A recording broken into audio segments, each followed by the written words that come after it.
Hello, everybody. Good afternoon. Welcome back to the stream. It's me, Digi.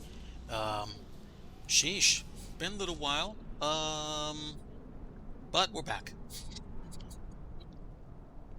Yeah, pretty much like that. Good afternoon, everybody. And apparently, happy streamiversary to me. I was kind of almost taken by surprise that it's actually been 5 years since I officially started streaming, or more or less, I think it was this marks the day I got my first subscription. Miss you, Brad.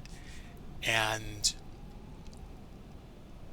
yeah, I mean, it's been 8 years. Crazy. I started with a tablet PC and a copy of Microsoft Flight Simulator X Steam Edition, and I have been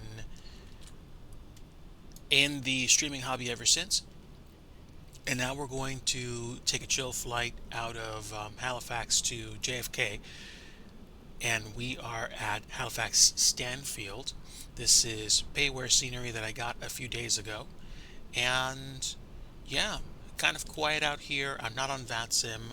I do have my equipment available though, so I will be using it for the sake of flying from Halifax to JFK today, and we're flying the Horizon 789. So we're going to see how this pans out. We're going to see how this turns out, and we're going to enjoy the experience. Again, like I mentioned in Discord, if for some reason this does not pan out, we'll probably switch over to trucking. Iowa Scotsman, thank you for the affiliate anniversary greeting. Wishing you a very good afternoon, my friend. Thanks for stopping by. Glad to have you here. We are going to hook up external power and start getting this thing started and moving.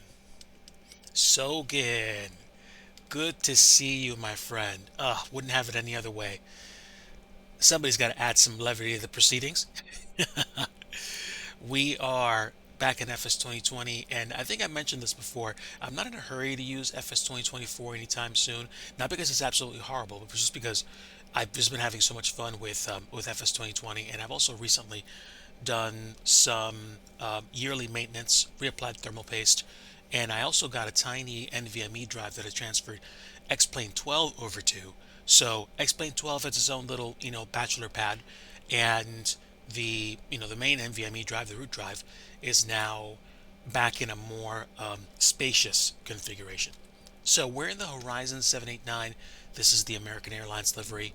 Has the affixed registration, November 821 Alpha November.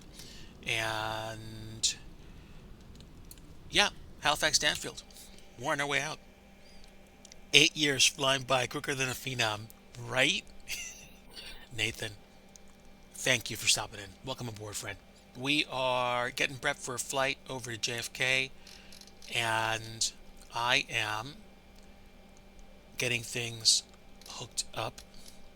Don't know why this doesn't want to work. A little weird. Oh, no, wait, that's fine.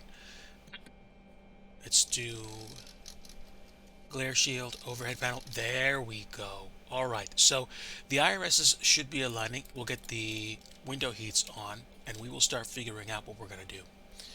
FD door power on, and we're going to do a battery test. Battery test is okay. Actually, it's not okay because I haven't turned the battery on, but let me see. Now that the battery actually is on,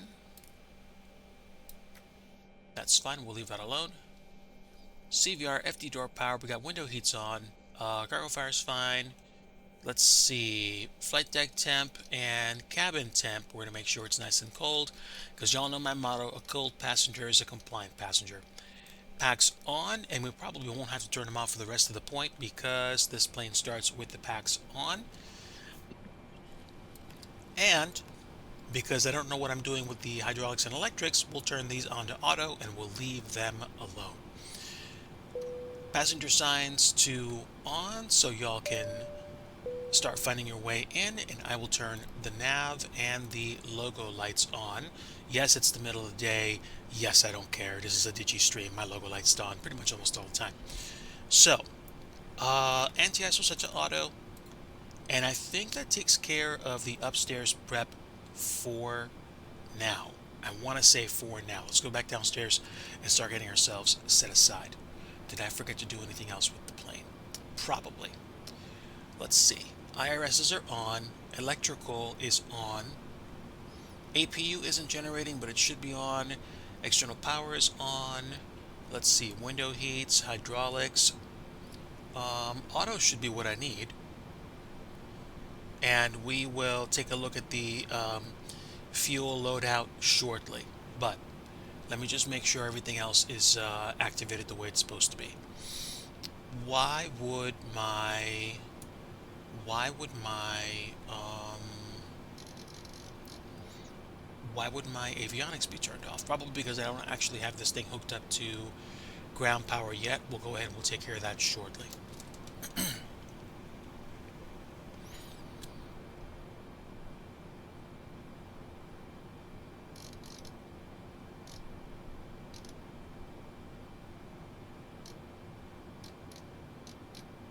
No, floodlights are fine.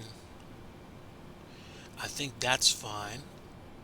And while we're here, we'll just set the good old transponder code. And just this TARA for now, just so I don't forget. Not on a network, so we should be okay. Okay. Yeah, seriously though, what am I failing to do? Let's see, IRS on, APU is off, battery is on, battery is most definitely on, and on. I'm just going to go ahead and hook up the ground power through GSX just in case this thing needs to do anything special. Jetway, stairs, additional services. Request GPU, and even though we technically have ground power already, I'm not sure if the Horizon has something where you actually have to get hooked up to an external GPU through GSX to get this to work. It's been a while since I've flown it. Let me get my fuel pumps turned on, and while I'm doing that, let me just make sure I go downstairs. Let's see. Think, Digi, what are you missing? What are you missing?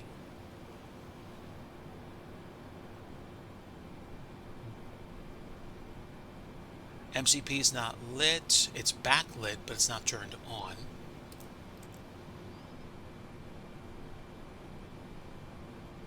External power, electrical.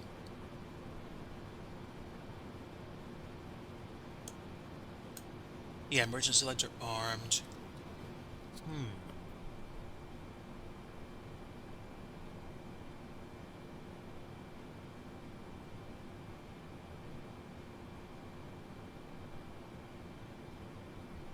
There was some weirdness that I had with the, excuse me, with the Horizon when I tried it last time. So, if we have a problem with this in the next 15 minutes, I'll probably just restart the flight with the Kuro Mod 788.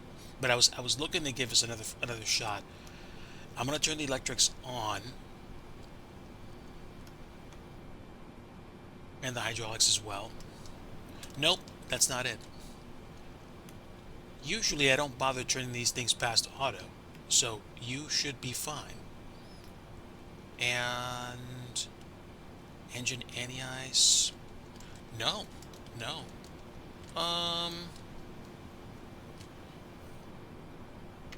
It's like I'm missing something, but again, I don't remember what it was. That's really weird.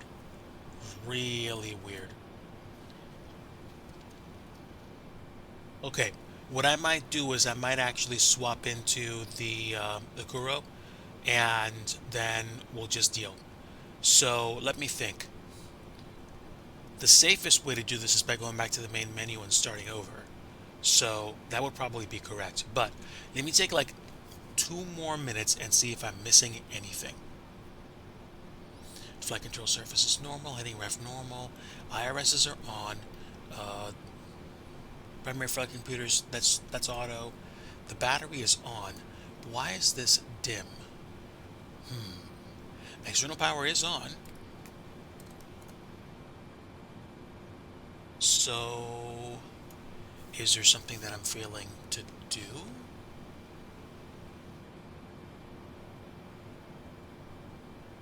This is more than a little odd. I usually don't have this kind of a problem starting up the plane because the avionics usually come up. Think DIGI. It's not a question of heating.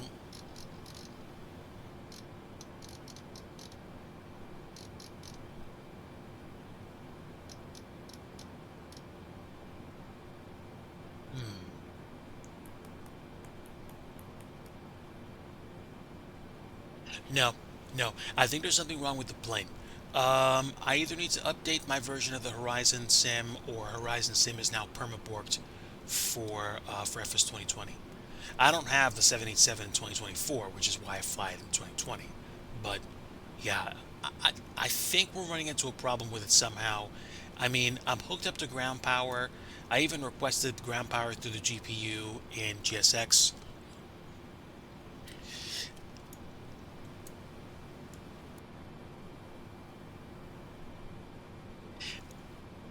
It's it's weird because it's like I've turned on the plane, or at least I turned on the Kuro with external power plugged in, and the APU is now on, but it's not started up. So let's roll with this. I've got fuel pumps going anyway. Let's go ahead and start the APU and see if we have an issue. If the APU comes on and we have issues with ground power, then we have a problem, a potential problem with the plane. Cycle the ground power switches. Let's give it a shot.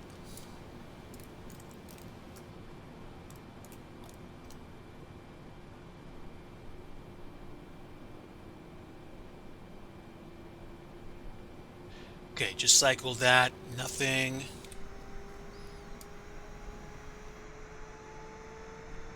Should see some ground emission. There we go. The APU is warming up.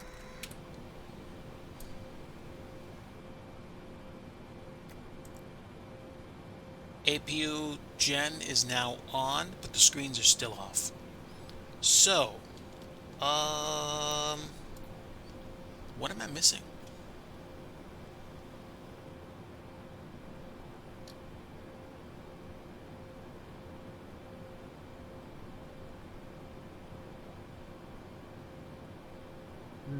No, that's a little weird.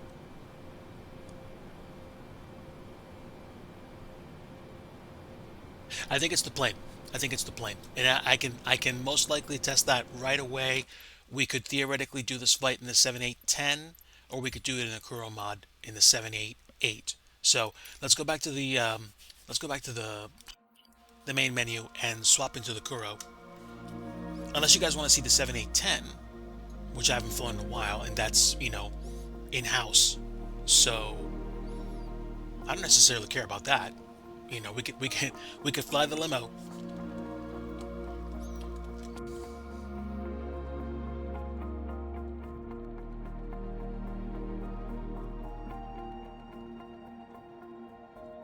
That's a little weird.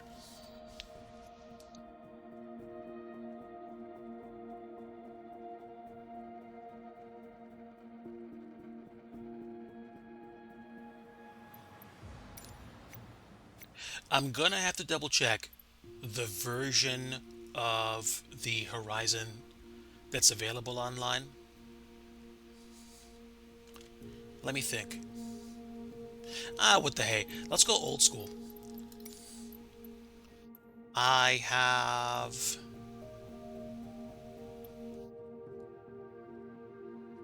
You know what? Just for Nathan, we're going Air Canada. Nice.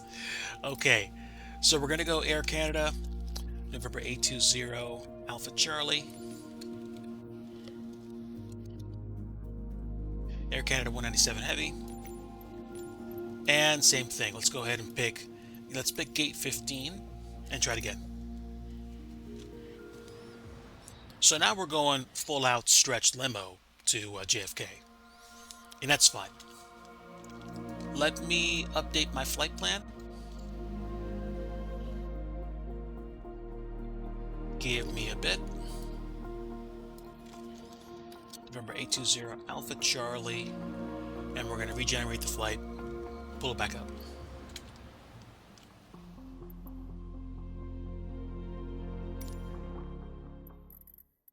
All right, now, okay. Sim brief error. Give me a moment. Give me a moment. Let's reload. It might take a minute for it to catch up because we did just file the flight plan. But let me unload and let me reload my flight.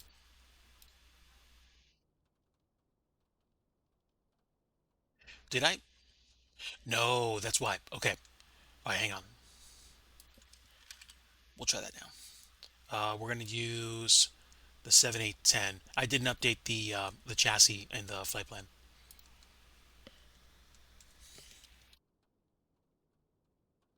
Does this mean I have to use kilometers? It shouldn't. We're going to use imperial units, freedom units, whatever you want to call them. It should not. All right, so we just reloaded the flight plan. Might take a few seconds for it to come back up. Bingo. There we go. Jetway. Let's use Strategic Aviation Canada. Got bad Jetway data. Jetway won't work here. What? Okay, hang on. Hang on. This is a big plane, but it's not that far away. It's not displaced. And I did just update GSX before I started and it hooked up to the other aircraft. So what's going on? What's the deal? Let me back up a touch and try it again. Let me restart Coato.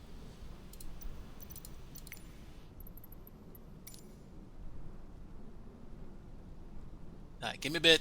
Give me a bit. I'm not giving up yet. Ooh. Little update to the UI, I see. Okay. Um, Simbrief okay. Operate Jetway. We use Air North this time. Yeah. For some reason, it just doesn't want to work right now. So, you know what? Don't care. Not going to worry about it. We're going to do the usual and just hope that the Jetway works in JFK. Okay. And now we actually have the screens coming to life, which is good. I like that. So we'll deal. Battery is now on. That's good. External power is running, and let's get underway. All right. Window heat's on. Battery test. Battery power high. Empty door power. So let's see. The APU is not on as of yet, and we'll flip the electric and hydraulics to auto. Passenger signs auto and now on. And we'll pretend the boarding process is beginning. We will adjust fuel momentarily and make sure flight deck and cabin temperatures are comfy, as in super cold. And then we're going to get our packs going. Pack should start up very shortly. Nav and logo lights to the on position. All right, good. We've got at least a semi-functioning plane again. I'm happy. And we've also got the use of our EFB, which we'll use momentarily, so sit tight. Let's see. Get a little bit of lighting. Actually, no lighting there. Not necessary. And we'll do the usual zoom dance. Okay, and then get our transponder code punched in. Get this thing set to TARA immediately because I'm super lazy. And let's go to nav. Now, we're going to be landing 3-1 right at JFK. Let's grab the chart, as it were. Give me a moment. Okay, so Air Canada 197, and let's go ahead and share the screen because sharing is caring. Here we are. All right, Air Canada 197, we're going to take the Halifax for departure because we're taking runway 14. And 14 is a not that long runway, so we're feeling ambitious today. It's going to be a full power takeoff, whatever we do. And we're going to take runway 31 right at JFK from Catod, which means we're probably going to go direct from Rober to Catod on the approach in. The alternate is Philly, but I'm not expecting a cheesesteak arrival today, so we're going to go straight into JFK and enjoy some Big Apple-ness. Now, we are at gate 15, which means we'll taxi down hotel to November and then line up on a 7,700 foot long runway and take off. But considering I took off on like a 6,000 or 5,500 foot long runway at Whiskey 904 many years ago, I have faith that we can do this. So I'm not worried. Let's go ahead and get the rest of this set up. Now, let's see. Oh, of course, I was looking for the ILS approach. ILS 31 right comes in over the ocean. ILS frequency 111.5. Course heading 314. Tree 14. 115. Tree 14. Power. Okay. And that is the ILS frequency set. When we take off today on the Halifax for departure, we are going to climb to 5,000.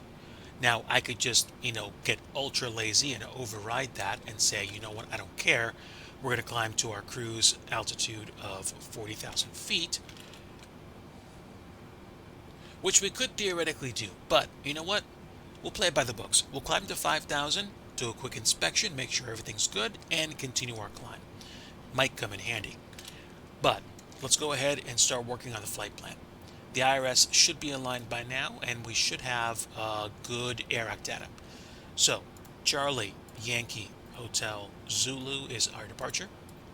Reference airport, we'll use that for the GPS, but we don't even need to do that because it's already done.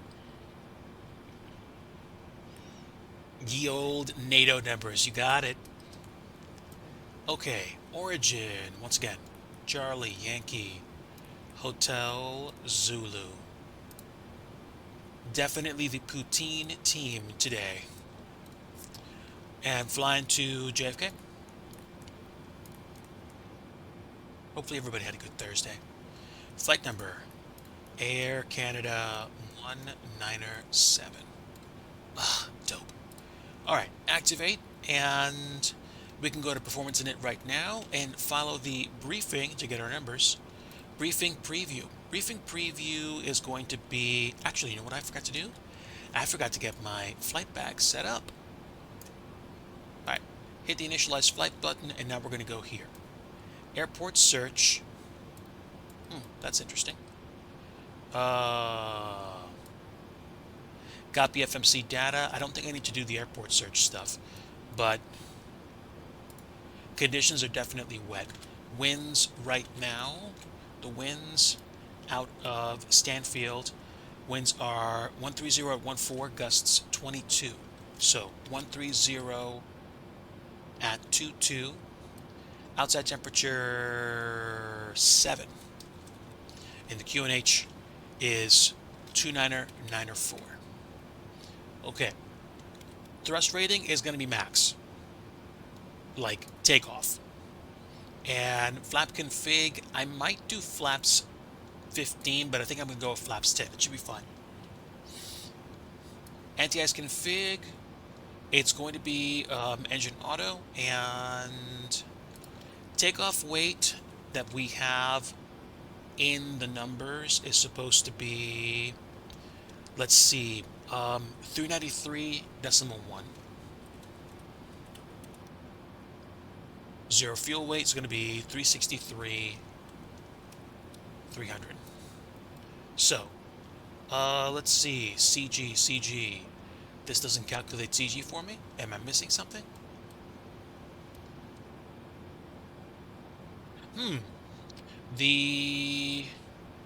Yeah, something that's not actually showing up. Oh, that's weird. It's okay. It's okay. I'm going to make a presumption as to what CG should be, and honestly, that's not a bad number to use for trim. So I think I'm going to keep that and just be reticent of early nose roll.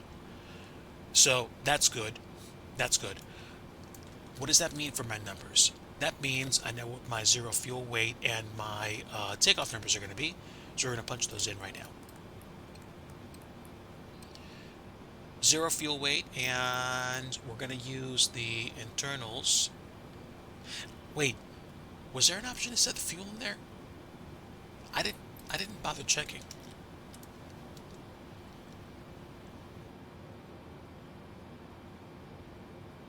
Performance. No, no, that's fine. Okay. Gonna go the old-fashioned way. Make sure we have 30,900 pounds of fuel, I believe.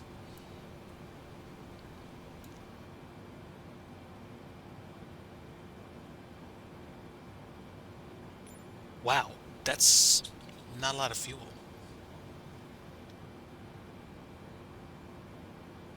Let me double check.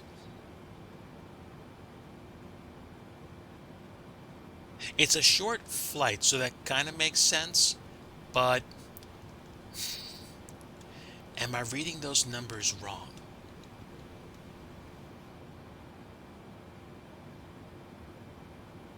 Those are gallons, those are pounds. Yeah, yeah, pounds definitely. So 30.9 should be fine.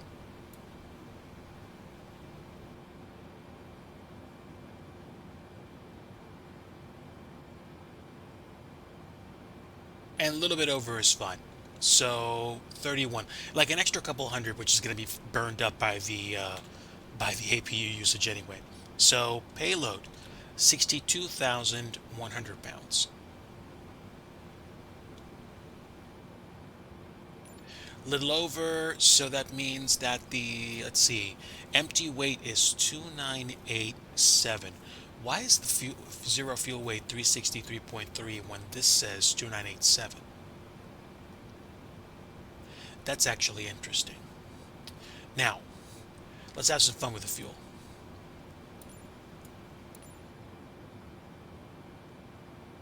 No, you're not gonna have like 30,000 some odd gallons. So no, it is pounds. It is pounds. So this is actually correct.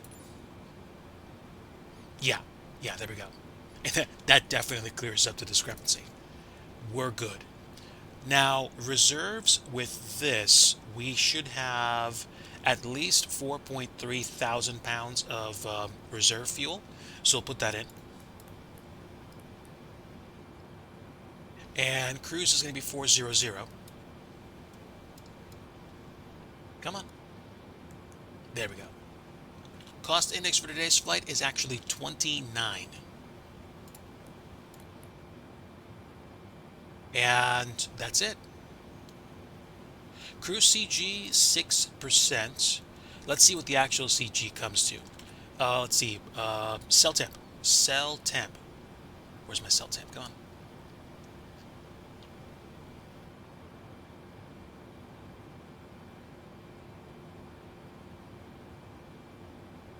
Ah, down here. Cell temp is 46. Cell temp 46. Optimum takeoff is 88.7% and 1. And we're going to take flaps 10.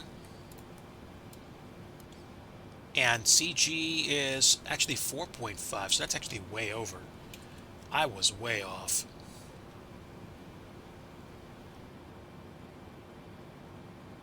There we go, 4.5. That's actually surprising. 134, 140, 148. Then again, we don't have that much fuel on board, so we're kind of light. Takeoff weight estimated for this flight is 393.1. Really? Yeah. I guess that's what it is. And the numbers don't look like they changed much. V2 is 147. Okay, pre-flight's complete. Good morning, Captain. Sticky Rice, good to see you, my friend. Sorry I missed your message if it was a little while ago, but good to see you. Welcome aboard. We are pre-flighting for our departure to JFK today. And we're in the 787-10. I tried to use the Horizon Sim, but for some reason my version must be old because it wasn't working. 147 is going to be our V2 speed, which we will blow through like nobody's business. And let's see, arm the auto throttle. And the magnetic deviation for our runway is 143. So, give me a bit.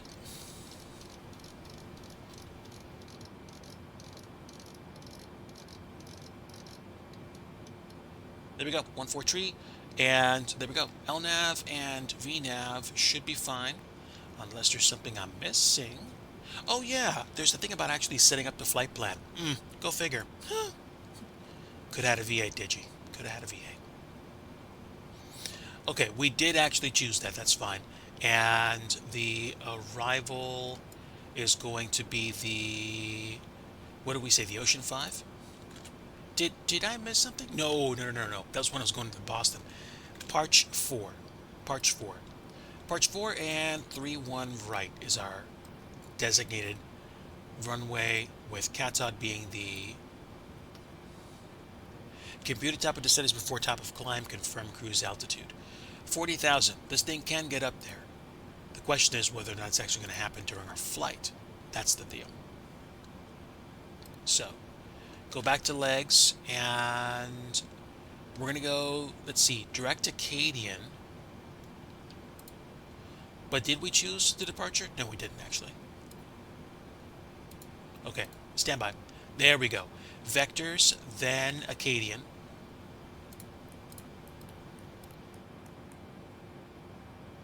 Then we're going to go from Acadian to Duvin.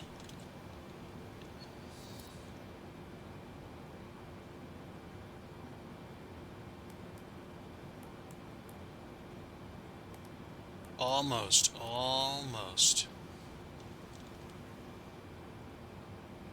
Just yeet it in the correct general direction. Knew there was a reason I had to have you here in chat, Sogan. Thanks so much for being here.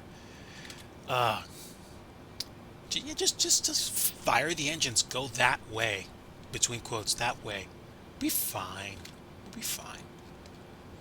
Okay, so direct Duvin, direct Plyn. Where's Plyn? Plyn is... Oh, wow.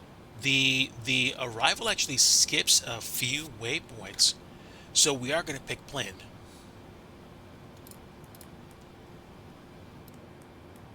And just double check to make sure it's not already there. No, it actually skips quite a few. It skips, oh, excuse me, PLYMN, Papa Lima Yankee Mike November. Facility not found. Let me see. Papa Lima Yankee. Oh, it's Mike. No, yesterday was hump day. All right, Providence, Trait, and then Parch. So, Papa Victor Delta for the Providence VOR, Trait for the next waypoint, and those are on the arrival as well. And then we can eliminate that discrepancy, and that's good. And we'll go direct to Acadian once we're established. Let's go over there. Points vaguely. Yeah, just over there. Over there. We're fine. We're fine. We're fine, chat. We're good. We're good. Alright, let's see. Init ref, yeah. Flaps 10, and we are going max power. Well, not max power, but 88%. And I'll be tempted the entire time to go max power. So, we've got everything set. Let's go ahead and power up the APU.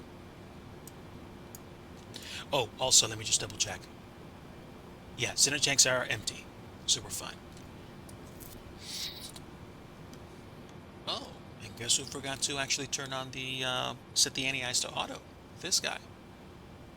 So let me just double check. Yeah. Looking good. Let's get the APU gen running. And we've got window heats on. Seatbelt signs on. Overhead panels now all the way up.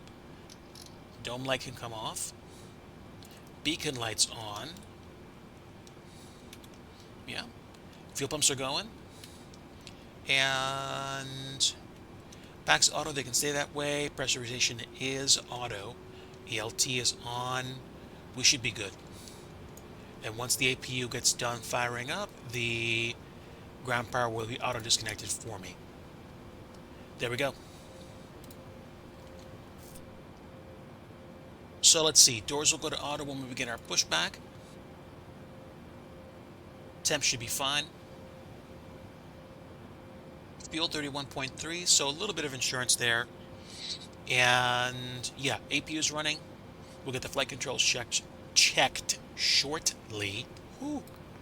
And speaking of checklists, you know those things we actually go through? Parking brake set, fuel controls just cut off.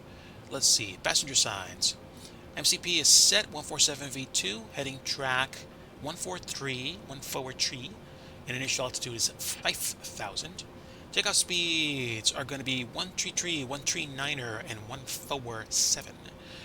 CDR pre-flight is complete, and taxi and takeoff briefing. Again, we're going to be taxiing to runway 14 via hotel in November. So, there we go. Next checklist is a taxi checklist, which we will check shortly. And traffic and weather.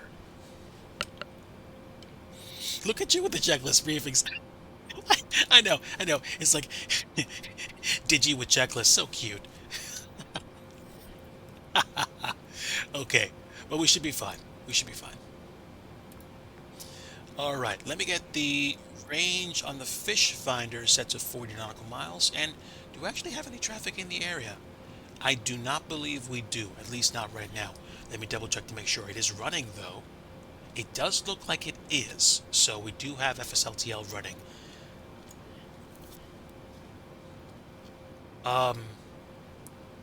Assuming it is still going to be working for a little bit, it is also possible that it's been shut off already, so I'm not getting any traffic. I'll find out soon enough. Okay, takeoff ref is set. GPU, APU is running, and let's go ahead and start the pushback. Okay, so prepare for pushback and departure.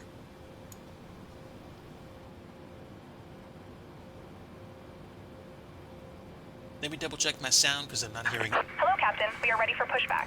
Never mind.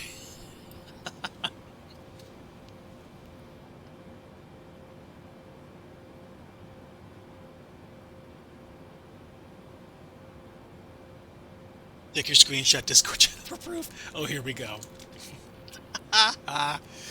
Oh, I gotta see this.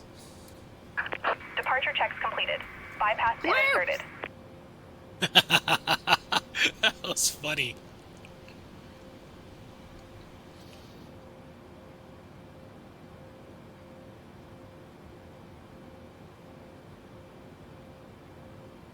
Good times. Good times. So we've got the nav set, we've got transponder already, TARA, and Locking gear. we're ready to start the engines.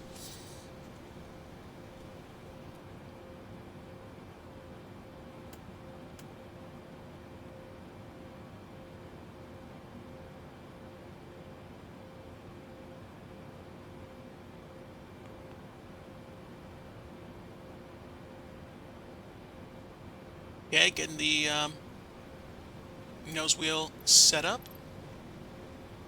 Tail left. Release parking brakes, please. Parking brakes released. Commencing push. All engines clear. Start at will.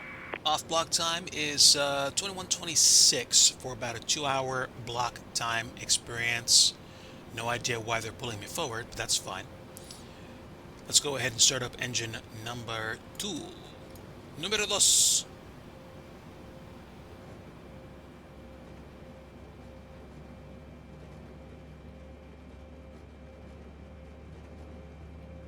Let's go, chat.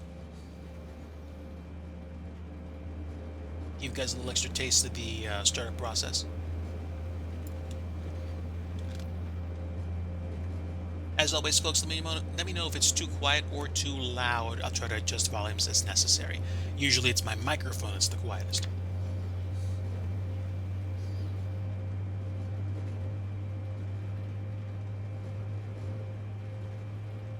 EGT is definitely rising past hospitable conditions in the engine cavity.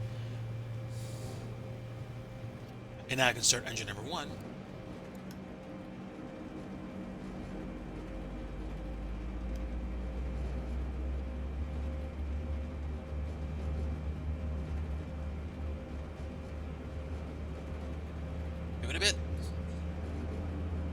Come on. There we go. Engine number 1 is firing up as we speak. Please set parking brakes. Will do. Waiting your confirmation for a good engine start. Looks good to me. Cockpit to ground. We have a good engine start. You can disconnect. Unlocking gear. Sweet.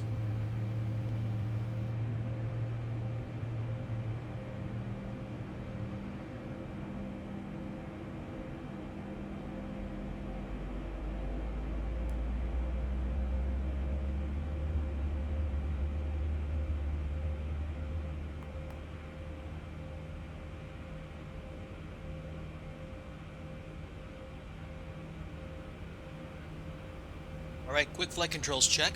Full left. Full right. Full forward. Tow truck disconnected. Full back. Bypass pin removed. Full left and full right Left rudders. is clear, right is clear. Full spoilers. Full spoiler retraction. Alright, and where are my friends? Well, coming out.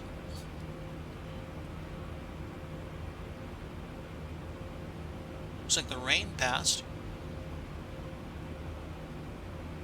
Alright, there we go. I see the gear pin. Thank you, ma'am. Have a great day, everybody. Okay, so we just did a flight controls check. I'm happy with that. After start checklist, before taxi, anti-ice is set to full auto. Recall is checked. APU is currently running, so let's go ahead and turn that off.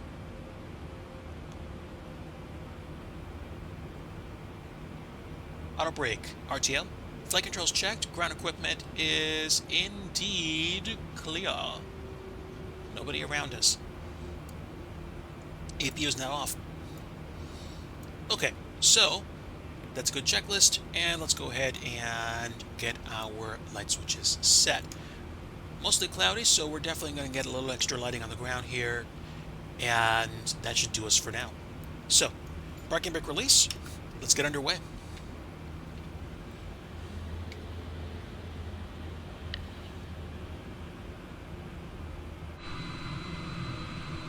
Nice, nice sounds. Let's get the cabin view set.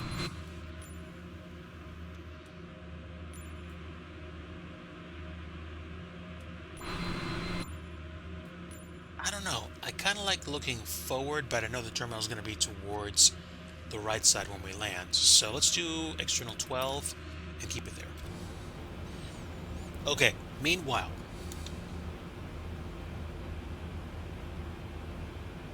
that's fine. Let's double check and see where we are in the map. Bop, bop. Zoom in, please. There we go. Right on hotel, or right on the apron taxiway as we speak. Once again, welcome in, everybody. Thanks for joining me on this, my Streamversary flight from Halifax to JFK. We are in the working title 787-10, and I wanted to do the Horizon Sim 7.9, but hey, you know, things happen.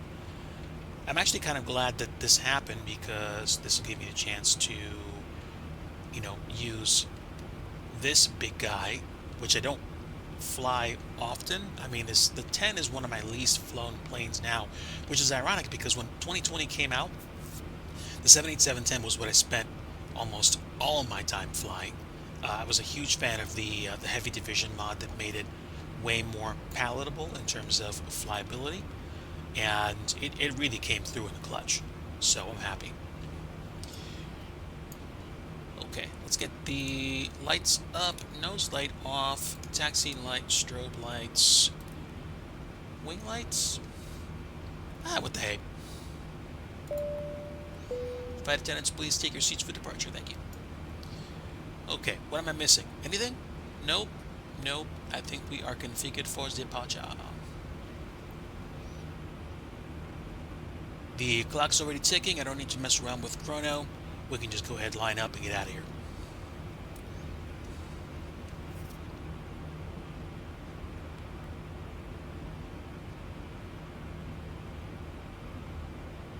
One thing I will do, though, I will go ahead and stop for a moment.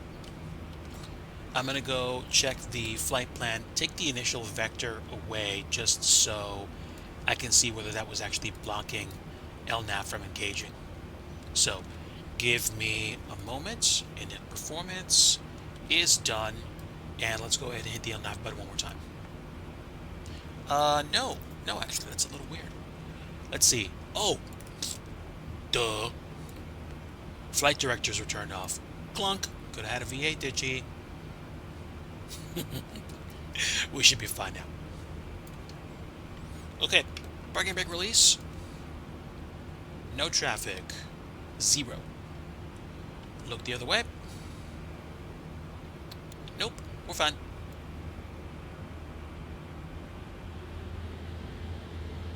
Okay, departure checklist. Flaps. Oh yeah, we need flaps, don't we?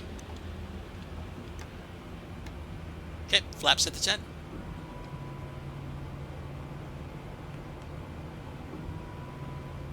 Checking checklists. Complete. There it is. There it is.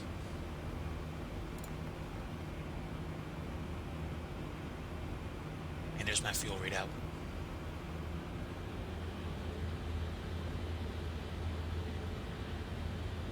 Alright, line up and immediate departure. We are set for trim.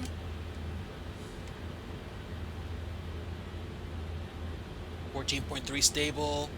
No time to waste. Let's go. Takeoff power set.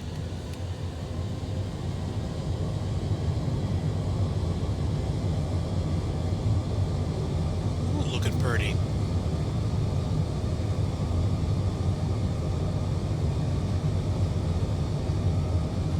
Pretty much. Rotation. Gentle.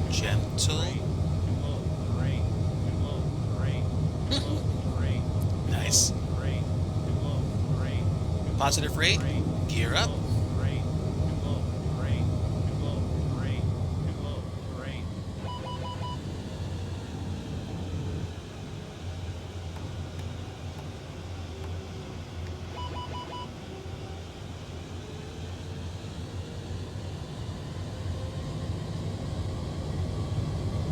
Okay, about 2,000. Let's go ahead and arm the autopilot.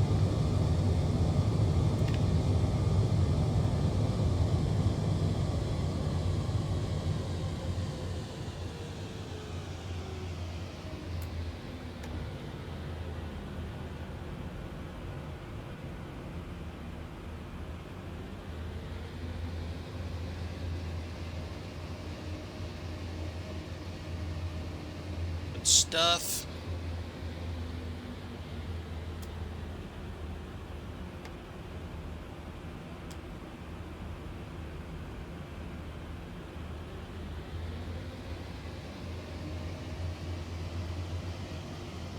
There we go. Auto throttle saving me from making a very costly mistake by overspeeding my flaps 1 setting.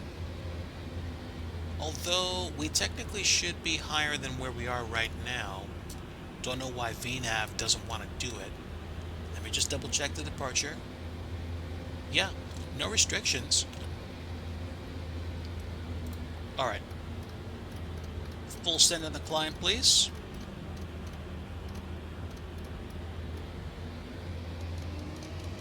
More fun that way.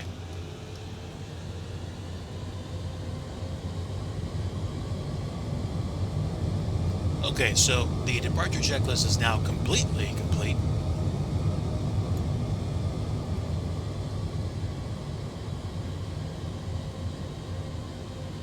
And no traffic. I think it's because of the fact that FSLTL isn't actually running anymore. FSLTL traffic injection, I think, is shot at this point. Supposedly, they've stopped using it or stopped supporting it. I don't know. But I'm not seeing traffic, so we're going to go up to 40,000. And we are going to expedite that climb.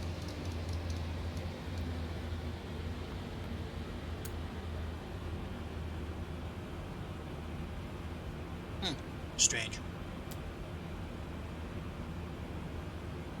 Yeah, it's a little bizarre. That's fine. I flew an FSX before. I know how this works.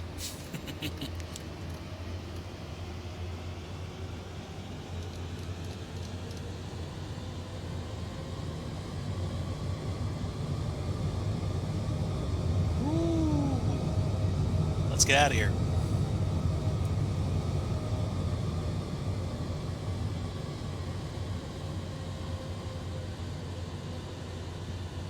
That's fine. Wing light off. Strobe lights on. Sorry, landing lights are still on.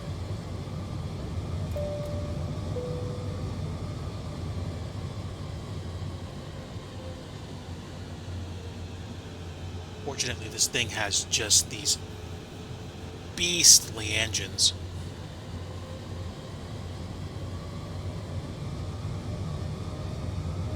I was extra careful on the rollout to make sure I didn't actually tail strike on departure, which is probably what triggered the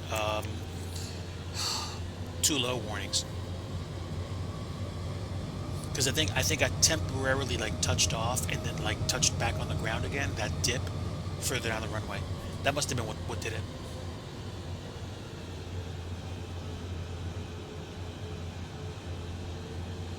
$10,000. Let's go 280 for the climb.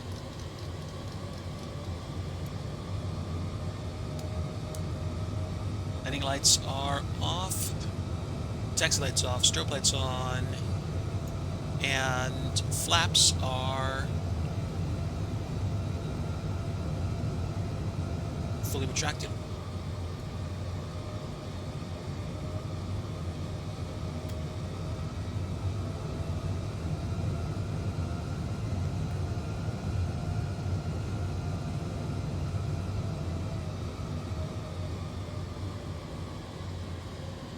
Apparently you can take the auto throttle off in the 7.8 by pulling the throttle back, so that was what just happened.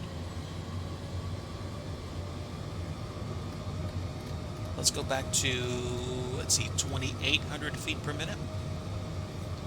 I don't think I have to worry, actually, because this plane's keeping pace really well.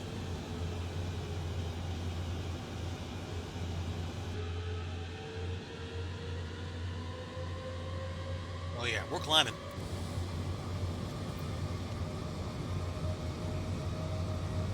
No worries at all here.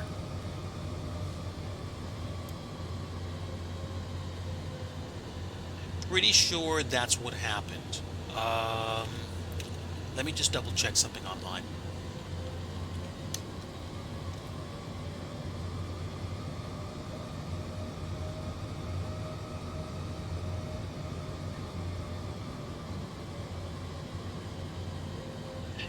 Yeah, pretty much. So, give me a moment. I do want to see some traffic. So, yeah, the FSLTL traffic injection is officially over. Real world traffic back to on, and that should give me some traffic to contend with. Yeah, FSLTL is officially done as a traffic injector. At least in 2020. Probably in 2024 as well.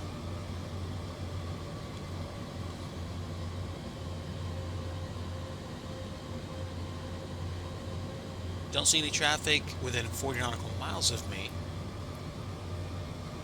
Nothing within 80 either, so it might actually be loading traffic as we speak.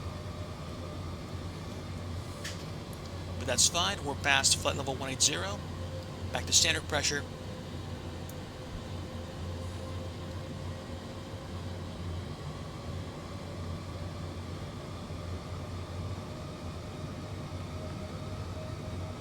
Okay, so no checklist until descent.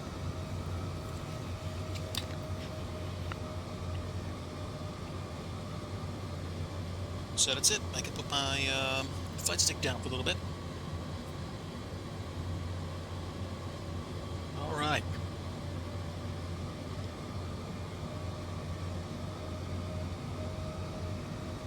Once upon a time, I flew the 7810 in Air Canada livery from, I think it was either from Calgary to Denver or Denver to Calgary.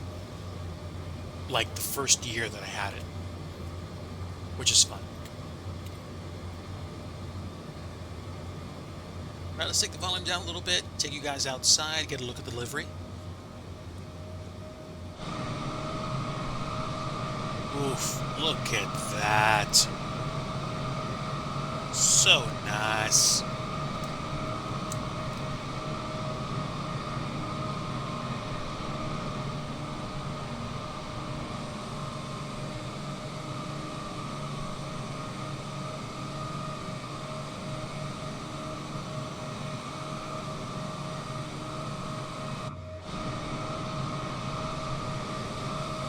Ain't she purty? Absolutely. Redonkulous.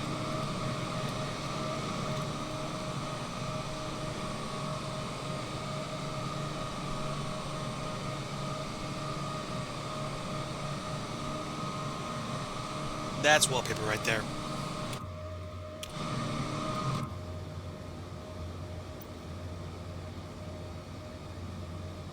Okay. Struggling with the airspeed at this point, and we are past flight level 250, so I'm going to kick it back to 2,400 feet per minute for the climb. And there we have it. Good Thursday evening, everybody. Hopefully you're doing very well. I have been living the adventure of a lifetime and just trying to do my best. I don't know about anybody else. I felt a bit crispy coming into last night. I was tired. I was a little bit run down, and actually got a chance to get some numbers done. Um, I was doing it regularly for a little while, and then I stopped for a few years.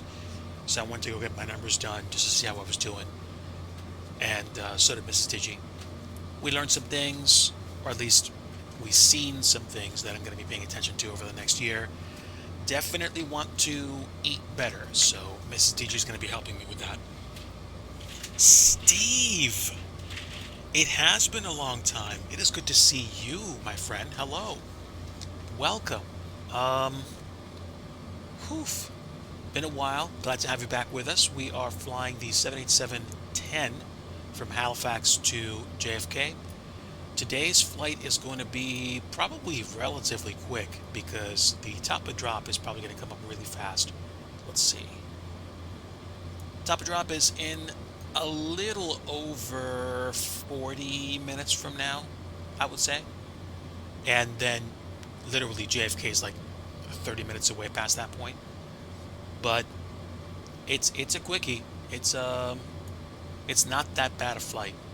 And I wanted to do it in the Horizon Sim 789, but I most likely need to download a newer version of it.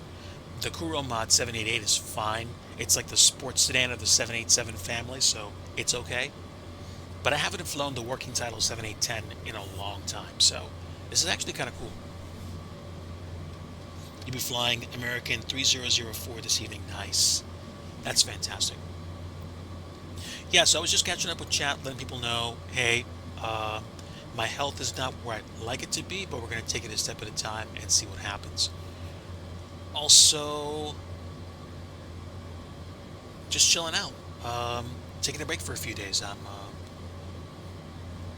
enjoying some downtime and doing the best I can. And just knowing it's okay to understand sometimes you're not going to be okay, and that's fine. I've just been doing the best I can with life and with software development, and trying to do my best at work, and trying to do my best for my family. Not afraid to admit that I really felt like I was run down, and I talked to my doctor about it last time I saw them, and it's like, hey, it's important to understand what your limitations are, yeah, and also to use the tools at your disposal to actually get some of that weight off your chest. And I'll be transparent. I don't know why I don't do this enough. It's good to get some of the stuff off my chest and talk with Mrs. Digi about it. She supports me. She supports me. She's the reason why I have a desktop PC to begin with. Twice. She funded both sim rigs that I had. The sim rig in 2019 and the one in 2021, which I'm currently using now. But yeah, we've been catching up. We've been helping each other through life. You know, I don't know if you guys feel the same way I do. Sometimes it just gets hard. It gets really difficult to understand, you know, why stuff happens the way it does. Yahweh Elohim takes care of us. I'm grateful to know him through Christ. I will not say it's easy. I will say it's possible. So, I am grateful. Let's cool down to 800 feet per minute so we can get some airspeed back. Approaching a full year of no PC. Man. Dude, if I had the funds, you would not be having that problem right now. You wouldn't be. But I will say the past couple of years, on top of loading me down with stress, taught me quite a bit about the things about life that just genuinely don't matter. So I'm grateful to be in a spot where I've learned some lessons and I've lived to be able to talk about them.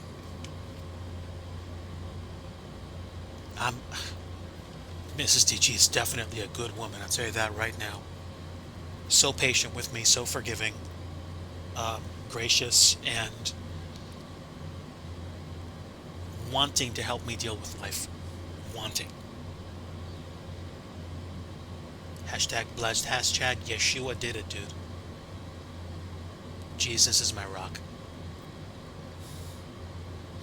Coming up on 3,000 to go to cruise. How long do we have till we go top of drop? I could probably hit the progress page and look.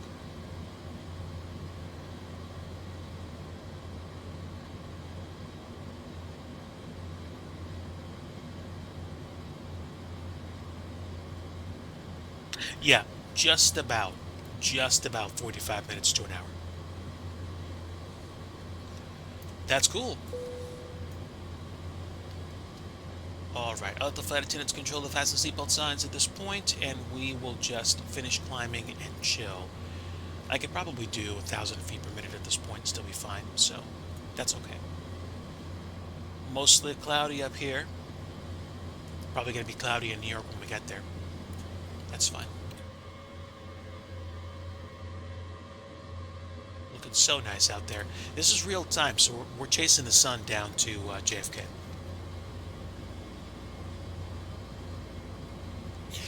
So good.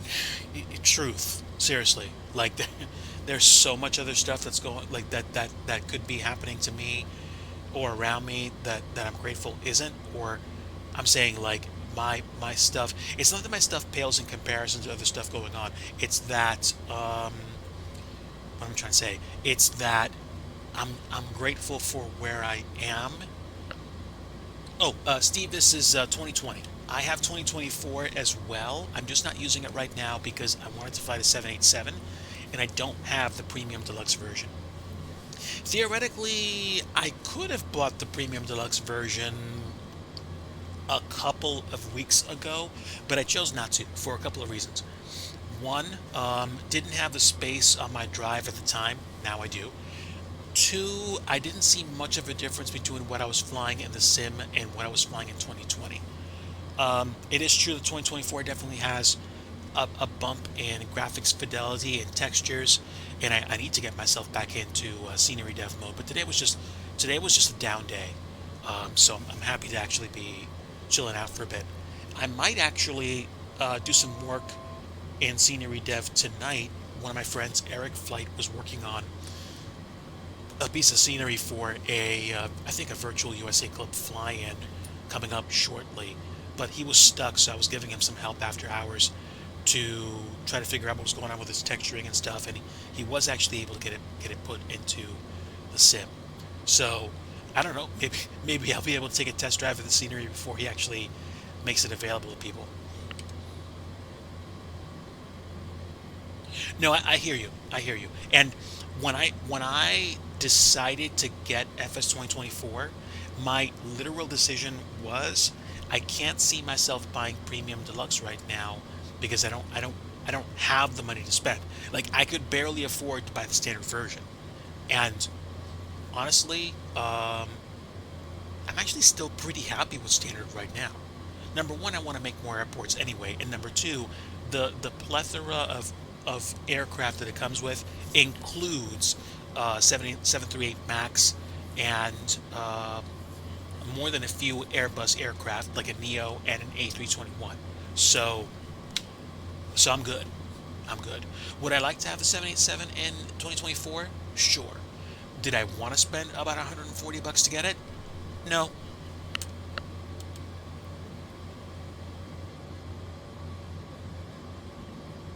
Again, don't get me wrong. 2020 looks pretty, but I'm glad I didn't pay roughly, between 130 to 150 bucks to get it because I definitely believe I wouldn't have had enough space to keep that on my hard drive plus 2020.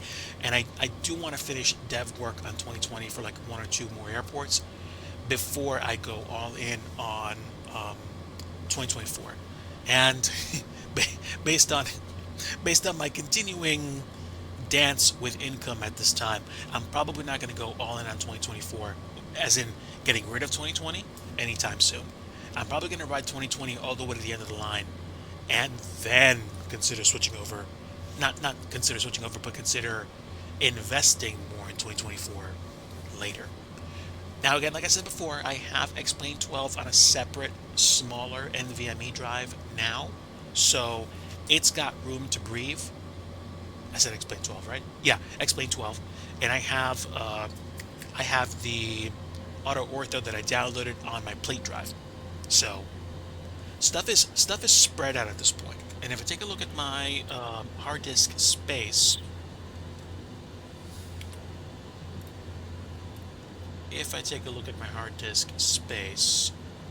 I actually still have about 281 gigs free on my root NVMe drive and 274 gigs free on the new NVMe drive. So Xplane has some room to grow because I'm not going to have the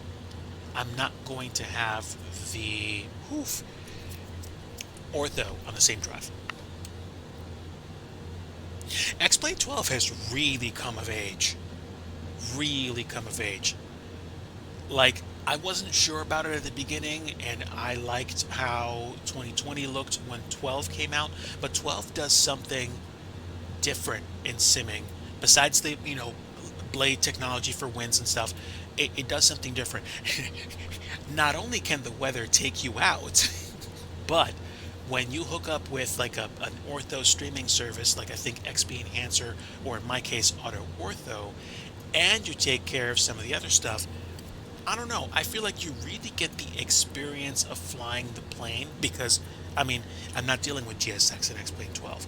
Um, you can get other helpers to do things like, loading the plane, unloading the plane, boarding the passengers. But for me, if I'm flying X-Plane 12, it's because I really want to get down to the bare metal, flying the plane, or even if it's a Tolas A319, I want to get the experience down. And X-Plane 12 comes through in spades for that. It has come along. It has come along substantially. Substantially. Okay, we do have some weather. Uh, Top of drop is going to be shortly, so let's go ahead and make sure we know what our numbers are for the arrival. Blah, blah, blah. Final approach fix at JFK is going to be 1,900 feet. So 2,000 is fine.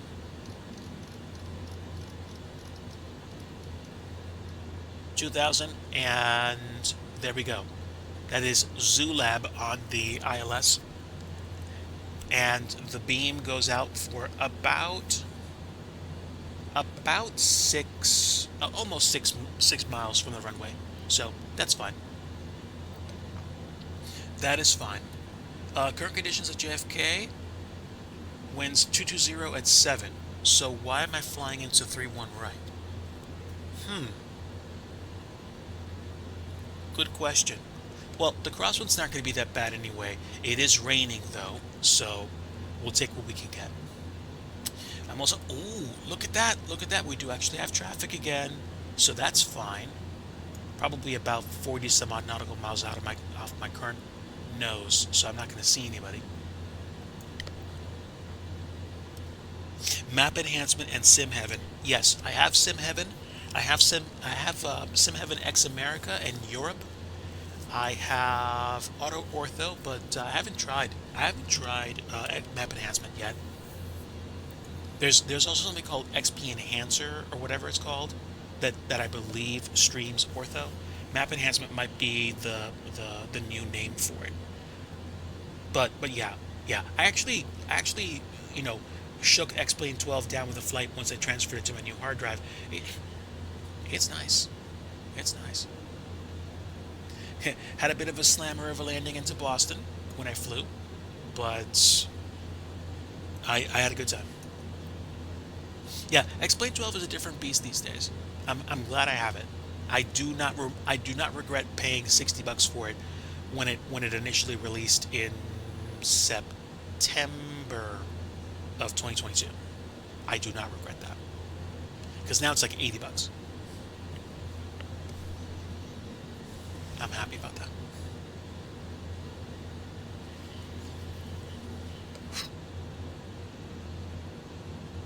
But yeah, um, I took some time to reapply thermal paste to my CPU. I didn't get Cryonaut. If I have money, I'll probably try that once just to see how it works, and I'll pony up for like 2 or 3 tubes just to make sure I have enough thermal paste.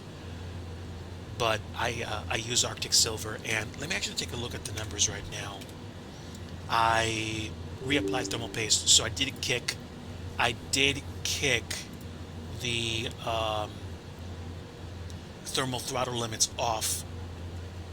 Let me close things up. Hold on. Let's see. Ryzen 9 5900X. Let's see. Core clocks are varied across all my physical cores. I see about 4.6 to 4.7 gigs right now. Max speeds are like 4.7 on the first few cores. And what's my temperature? Highest temperature has gotten is 85.5. Now, that is high, but at the same time, I've run the snot out of this thing, and it's gone up to like 90 degrees and just been like, I'm good, keep going. Which is usually why I replace thermal paste usually once a year. It's a good thing. I feel like it benefits me. I think slowness or like hangups are usually more of a problem with too many things trying to use too much of my CPU. I mean, it's a single stream setup, so I'm streaming and I'm simming from the same PC. But this thing is running, upwards of like 4.7 or 4.8 gigs on any given core at any given time. And I think you can reliably run all cores consistently. I want to say between 4.2 to 4.3 gigs. Although I started figuring out overall that having that happen wasn't doing me any favors. I think P3D was the only one that benefited from it, surprisingly enough. But everything else, I just let the AMD's Performance Boost Overdrive handle clock speeds for me, and I really haven't had a complaint about it since.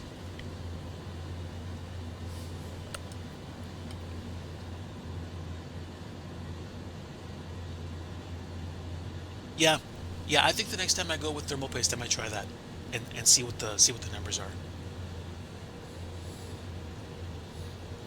Also, kind of tempted to go with a water cooling setup at some point, but honestly, um, one of the things that I like about my air cooled setup is that basically, if the fan gets fried, get another fan, done.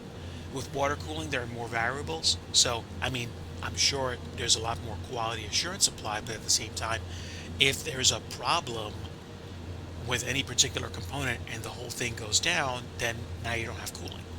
So I guess that's what's been keeping me on the fence.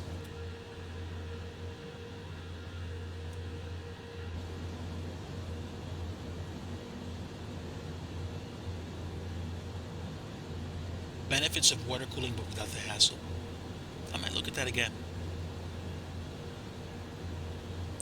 Steve, before I got my sim rigs, I had an Intel Surface Pro 3 that I ran FSX on. Here's the funny thing. You probably saw this before, but I told people when I ran FSX on my tablet PC, I would use Intel's Extreme Tuner to undervolt and overclock my CPU, and I got some pretty good results out of it. I was able to run it and get some performance boosts, and I had a Honeywell desk fan on my desk that I would put behind the tablet because it got hot.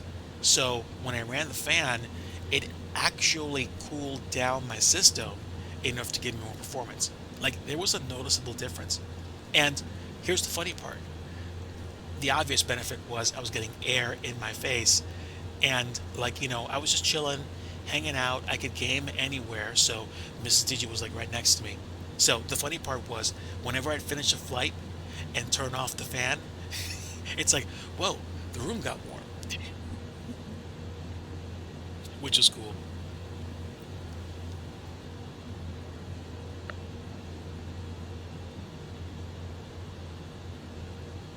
There we go. There we go. Undervolting was something that I didn't discover until literally 2016, 2017, or 2018, as a way of being able to get more reliable performance.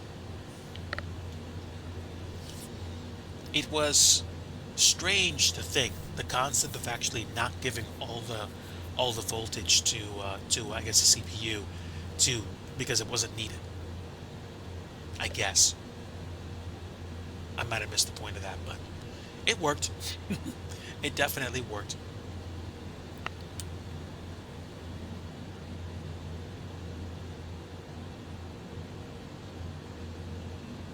Now, Steve, I will say this much. I have a 5900X Ryzen 9 CPU in my current rig. This is why AMD got cool points with me. AMD was directing people to resources to figure out how to get better performance out of their chips. The company. And I learned about performance boost overdrive and single core overclocks and tweaking things. There was even a point where I had custom overclock maps for each core to get probably just about the best performance I could.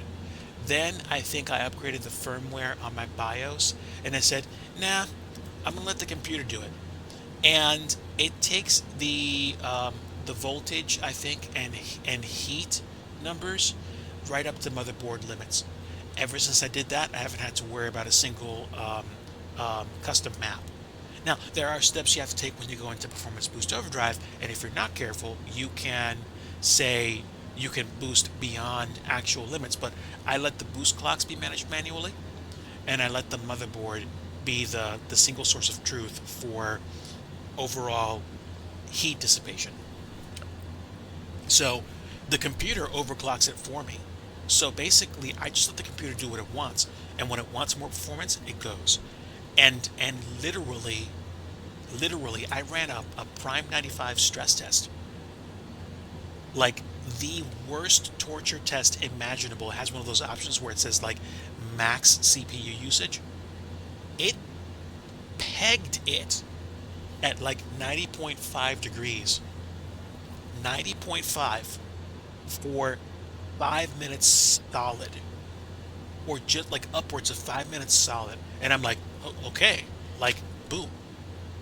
It's the 5900X was a weirdo. It was the company said this thing is engineered to want to run hot. Now, I mean, obviously, if you can keep the thing cool when it's overclocked like crazy, fine. This thing is a great candidate, I'm sure, for water cooling. But in the experience that I've had with this, by the grace of Yahweh God, it just likes to run hot, even in an air-cooled scenario, and just takes it. It's happy. It's happy in the 80s, like a duck in water.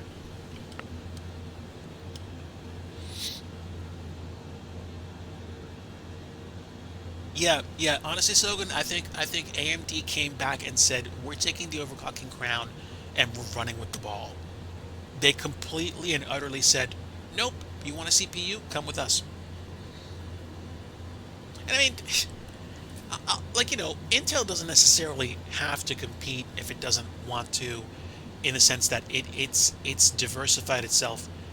But like AMD has GPUs as well.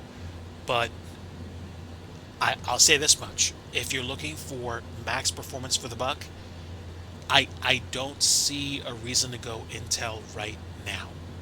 Intel's CPUs probably have very specific, very useful use cases, but in my opinion, I'm gonna say if there's a friend of mine that's actually interested in making their first gaming PC, I'm going to point them to AMD. No questions asked.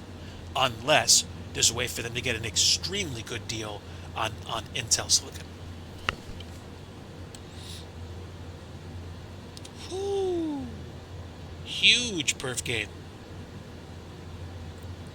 Ooh, their stock is not having a good time. Uh-oh. Yikes. Um, Now you got me curious.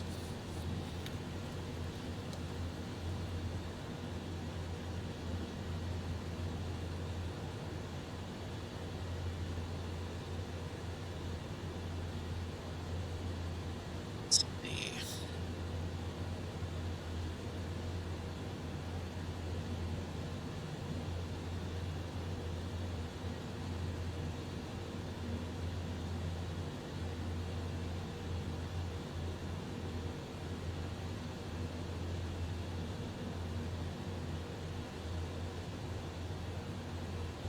Yeah, I mean, I don't necessarily think they're in danger of going under. I don't think so. I just think that in terms of being like, underdog-esque or being well regarded, they're probably not going to be clawing back against AMD unless they make a big push this year. And AMD is, also wrestling with Nvidia for like, GPU dominance, or at least competing with them for GPU dominance.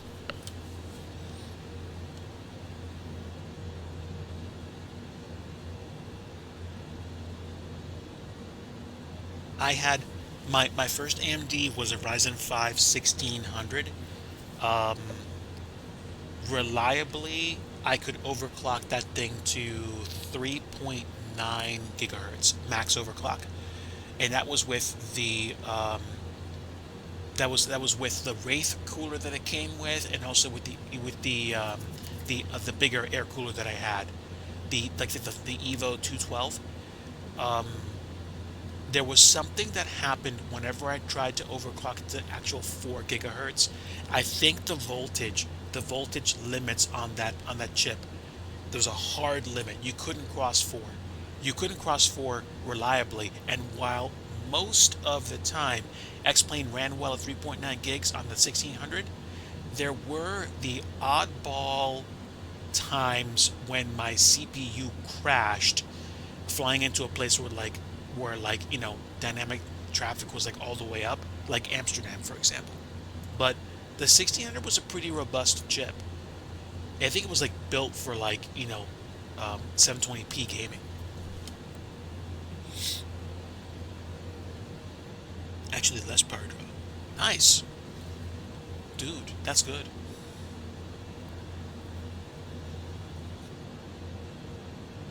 Oh, yeah, yeah, yeah.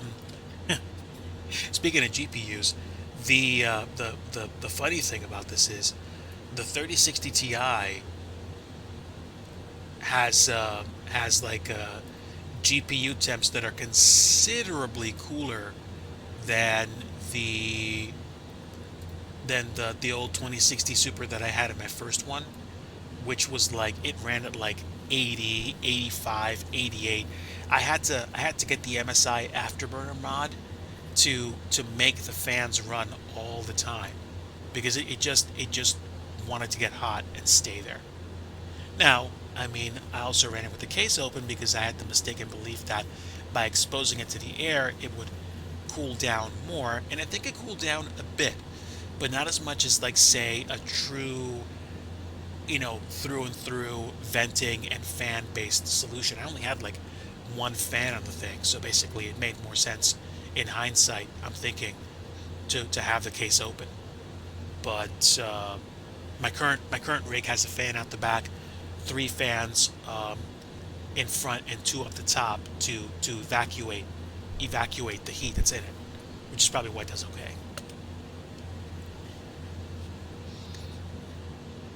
Of course, there was a period of time when I had the top fans blowing hot air back into the unit, which is why I would occasionally crash until I figured that out. And I was like, really? Really, did you? But that worked out. That worked out.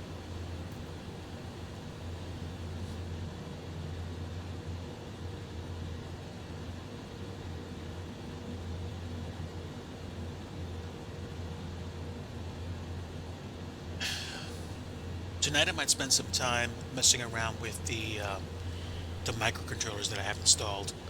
I made basically a six pack spread across two microcontrollers, so each one's controlling three screens. I'm probably going to plug them into the computer, and if I can get sim connect to export the data to just to the PC so that I don't necessarily have to broadcast the data to the microcontrollers, I should be able to use both Picos that I have without issue and get them to show the data from the sim. That way I don't have to keep, moving my point of view to see the readouts. And the screens are small enough that I can keep them right next to me, so that I don't have to, get huge screens to do that in. Now I also have a spare 1080p like 10-inch display that I could theoretically just extend the loadouts to, but I like tinkering with Pi Pico microcontrollers anyway, so it's been an interesting project that I might actually carry it through.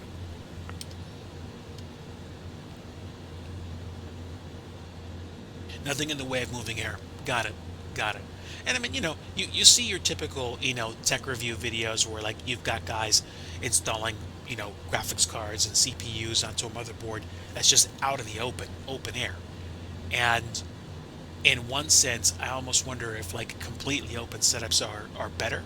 But I mean, when you have a towered case that has, two, three, four, five fans, and the ventilation is working, you're cycling air a very consistent way, then you're probably doing okay that way.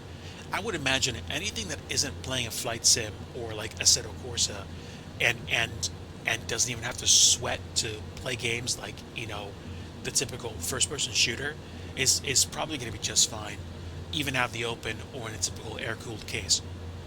Like, us flight simmers, we're the folks that are probably going to be doing, water cooled stuff. But such is life.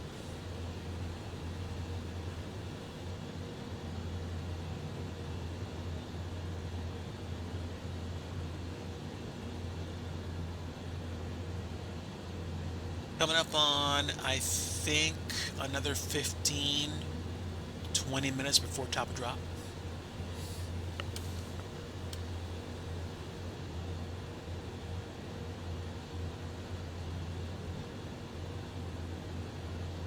I think I have an ATX case.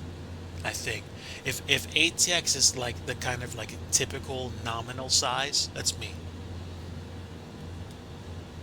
Of course, the current, cool du jour is basically getting really, really, really small cases or buying micro computer cases and getting like the scrunched together, minis forum PCs or whatever you want to call them, the tiny PCs where everything's got like its place, and there's there's barely even any room for heat because basically everything's just scrunched into a tiny compartment.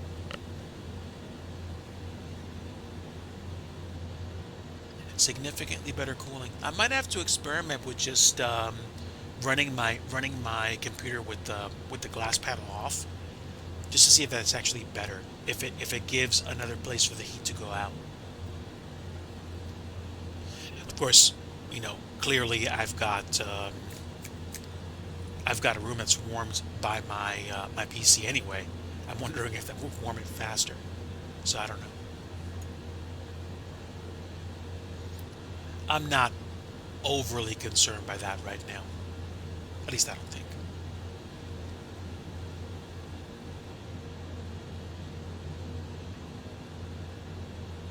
Has the weather changed? The weather has changed. The winds have shifted. Winds are now 330 at 10, which does mean that 3-1 right is definitely a good choice for me. Let's see. Clouds are few at 3,800. Um, Whatever rain was there is now done. And I mean it's 23 2300 Zulu, 2309 Zulu IRL. So the rain event is over, and conditions might be wet for the landing, but we're not going to have preset.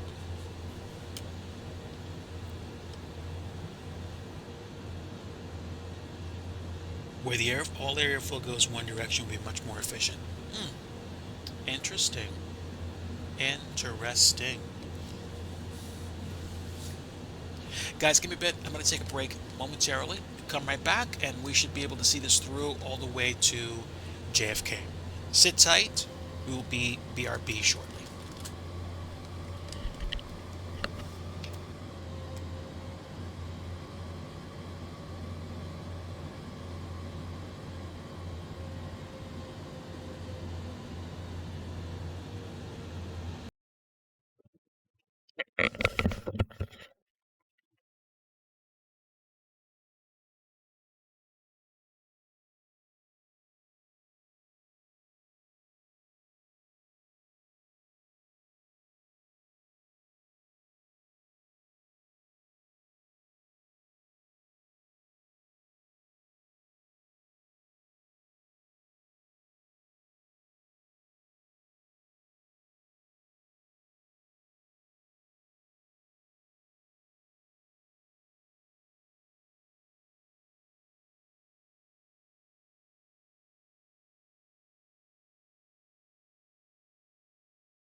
That's kind of funny.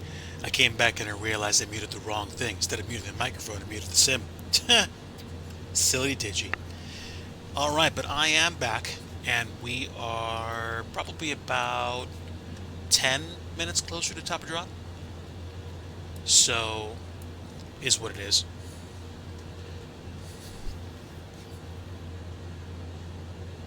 We have a little bit of traffic. I wonder if we're going to actually see it. Let me see. No, it just went past the plane. Okay.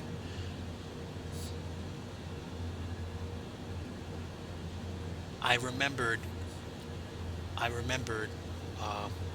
While I was away from the stream, I remembered how I felt earlier today and how I felt earlier this week, and I wanted to, you know, take a moment just to reflect. I just wanted to say that if you guys were, about as like cooked as I was this week, just dealing with life, I just want you to know, like, you are definitely not alone in your struggle. And it's like I said before, my support system is the reason why I can keep going. My Savior is the Lord Jesus Christ. And while I want everybody to be a Christian and to follow Jesus as their Lord, I always like to give people the opportunity to think things through for themselves. I can answer questions if you guys have them, but at the same time, I never want to force my beliefs on anyone.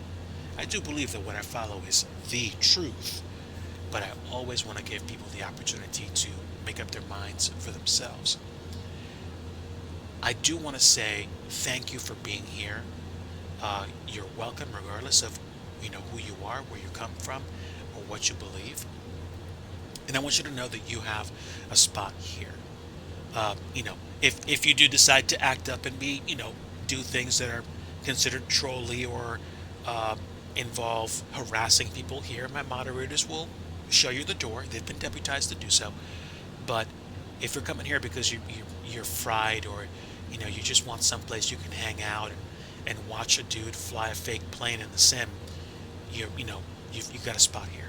So definitely glad to have as many people with me today as there have been or were at some point during the stream today. And it's amazing that I've actually been doing this off and on for about 8 years at this point. Started with a tablet, and now I'm on a desktop PC with CPU and GPU. And the road has not been an easy one. And I know that I would imagine some people are having it even, far, far worse than me. But definitely, again, thanks to everyone that's hanging out today or that stopped in and said hello earlier. If you're lurking, don't even worry about having to say anything. I heart lurkers. You guys, like I like to say, you bring up the channel visibility, so I'm grateful to have you here. And, engagement is my currency. Twitch is my gourmet potato chip fund. I'm not expecting it to replace my full-time job for income.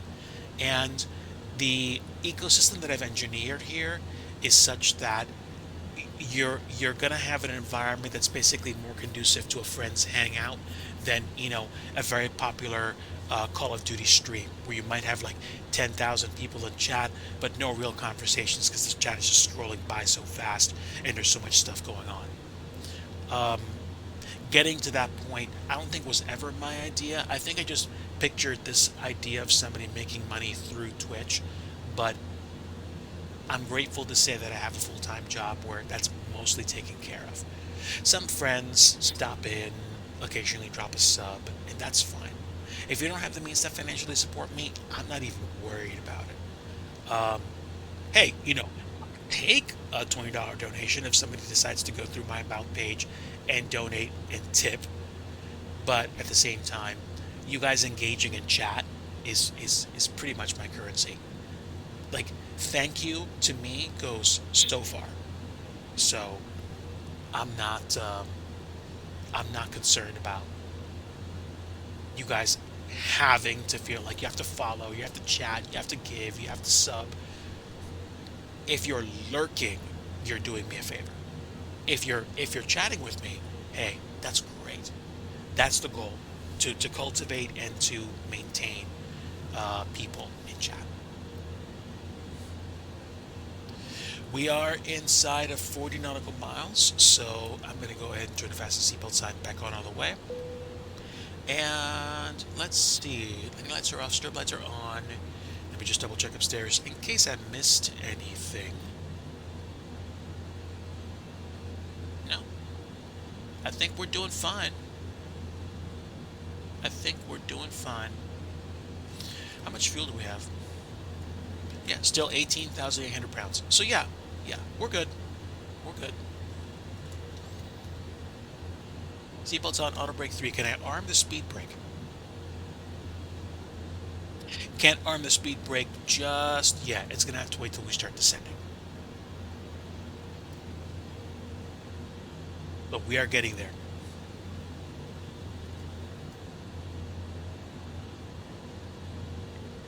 Maybe I'll keep doing flights until I get to, like, Miami, and then fly back up the East Coast with the 787. I don't know. I previously did a quick maritime flight series in the Embraer Phenom 100. I flew from, I think, Philly to Stewart in upstate New York, Stewart to Burlington, Burlington to Quebec City, Quebec City to Prince Edward Island to Charlottetown, and then Charlottetown to St. Pierre, and then St. Pierre to Halifax. So that was actually pretty interesting. Downloaded some freeware airports. Hearsay, thank you for the affiliate anniversary greeting. Thank you. Welcome aboard. Been a bit. Glad to have you back. We are on our way into JFK. We took off from Halifax. Let's see. Looks like it was about 55 minutes ago. So we are just about to the point where we're going to begin descent very shortly. Matter of fact, let's see. Yeah, we're inside of 20 nautical miles, so we should begin top and drop very, very, very, very, very soon. Once we do that, as they say, the rest of this is going to kick off pretty fast. So, speaking of which, let's do approach ref, and let's start figuring things out. Since there's not much of a difference between flaps 25 and flaps 30, I'm probably going to do flaps 30. And I think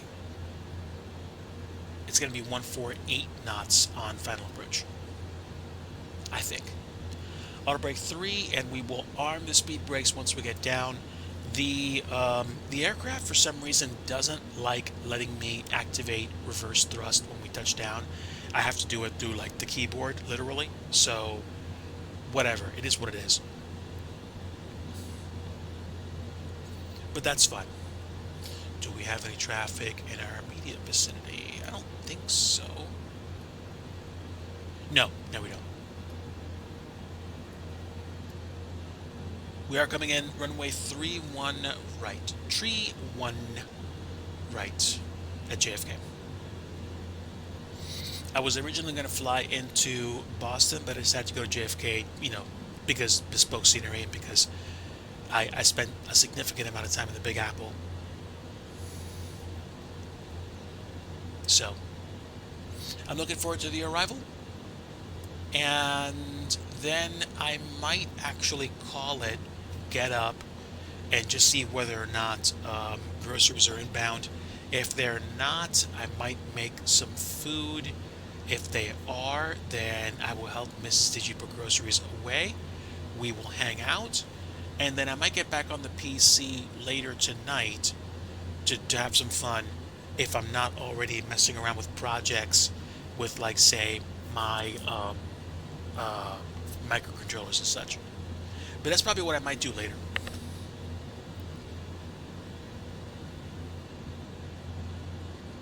That would be ironic.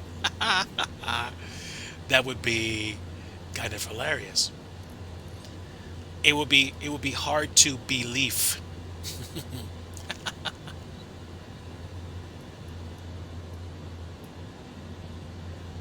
Okay, so now we should be beginning descent.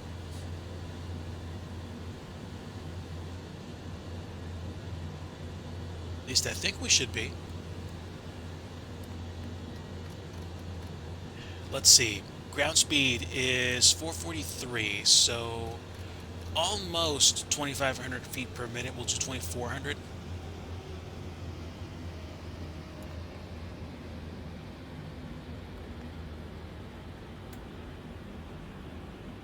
And once we cross flight level 270, we will make sure we're set up accordingly for descent. For some reason, VNAV did not want to work for me today. It could have had something to do with having to restart the flight in the sim, but not worried about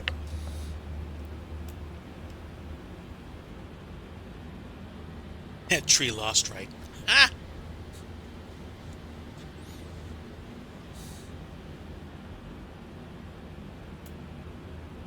Might have to do an X-Plane 12 stream in future, because I do like flying that sim, honestly. I feel like the use case for X-Plane 12 on my PC is if you feel like you really want to know what flying a plane is like and you don't care about the other inconsequential stuff, it's X-Plane 12. If you want a good time, if you want a great overall experience, and if you want to fly the 737-600 with like FS2 crew integration to have a virtual first officer with you, then it's going to be FS 2020. Now, theoretically, I could get FS2 crew for my 777 in FS 2024 and enjoy the sim that way. I haven't done that yet.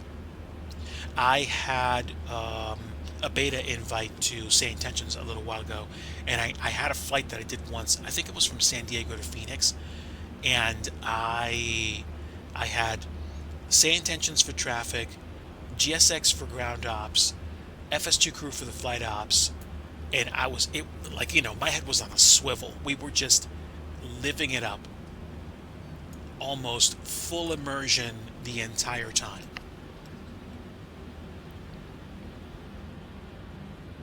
Long range nav, nice. Ooh, okay. Viper demo team landed in Panama. Okay. The last time I had fun flying a military jet in Flight Sim, I think it was FS 2004. I must have flown from Colombia or Panama to Miami, and I flew over Cuba. I think it was like an F-22 or a YF-23. And I was just like interested in getting to Miami ASAP. So I think I was super cruising at like 45 or 50,000 feet, and I had like sim rate at like 16 or something because I'm patient.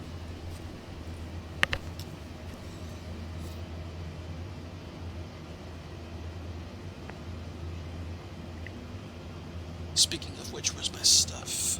Where is my stuff? Over here. All right, cool. So we are descending, and I can now most likely arm my speed brake. Speed brake is now armed, and let's go over the checklist. Okay, recall. Recall is checked. Speed brake's armed, seatbelts on, auto brake 3. Auto brake is 3. Landing data, VREF is going to be 148. Minimums are the thing that I forgot to set for the approach. Minimums are going to be 212 feet. Borrow mins.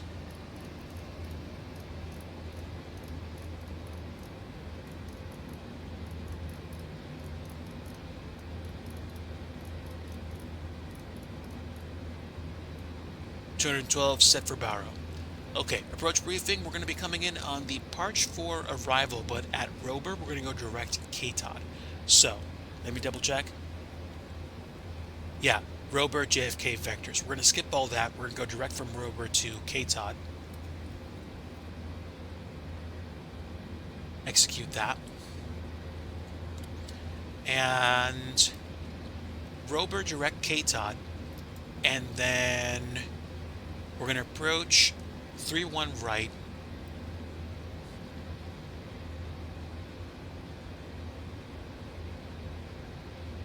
It is a standard ILS approach. If we have to go missed approach, we'll climb 1800, then climbing left turn to 4000 to Mofa over on the eastern Jersey shore before we get lined back up with K-Tot to try it again. So, approach briefing, done. Approach, we'll check out our altimeters once we cross 180.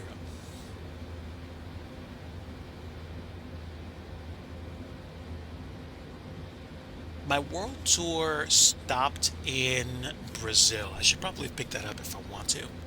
But I did like flying Vancouver to Tokyo with accelerated time.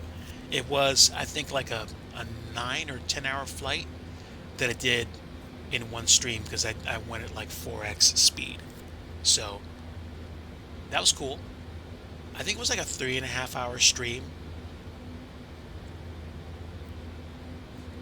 I forget whether it was the 788 or the the A321 that I took. Probably not the A321. Probably if it wasn't the 747, it was probably the 789 or the 710. 787-10, excuse me. We are definitely dropping in. Now, if I put this on VNav, will you behave? Let's see.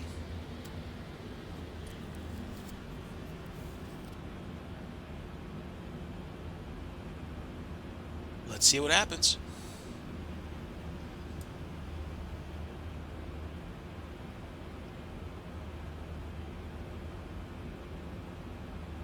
VNav is probably slowing me down first before it continues descent.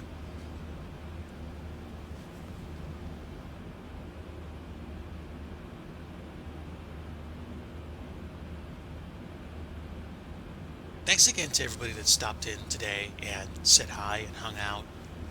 It's wonderful having all of you here.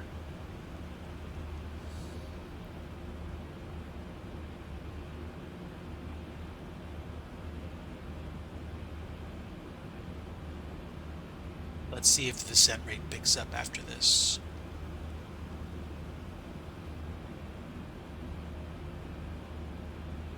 Okay, yeah. Wow, the indicated speed is like slow.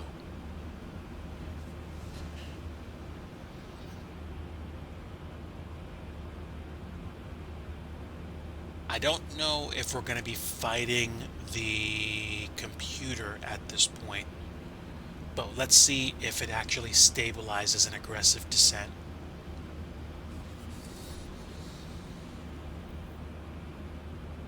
If it doesn't, then I might actually go like manual heading two waypoints out and then line up straight in runway 31 right. Let's see.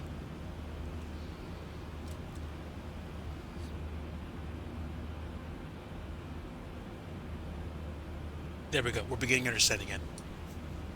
We were going really fast, which probably means we cooked the fuel.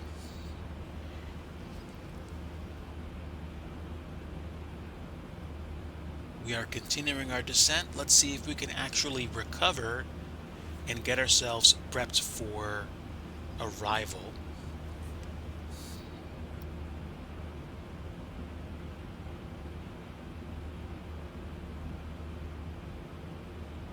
Feels really slow now.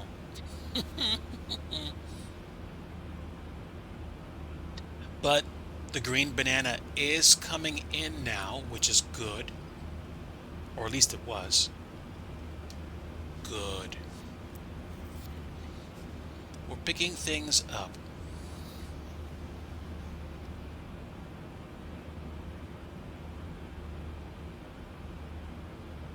We need to be 2000 just before Zulab.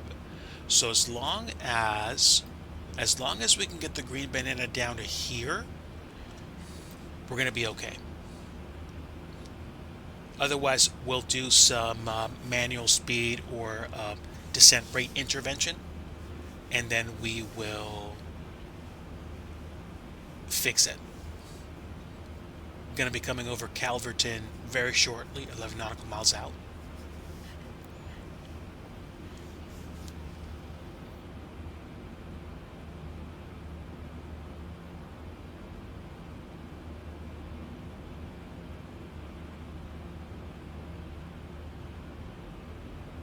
Not doing too bad.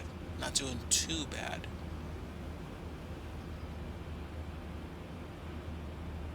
Okay, could be worse. Could be much worse.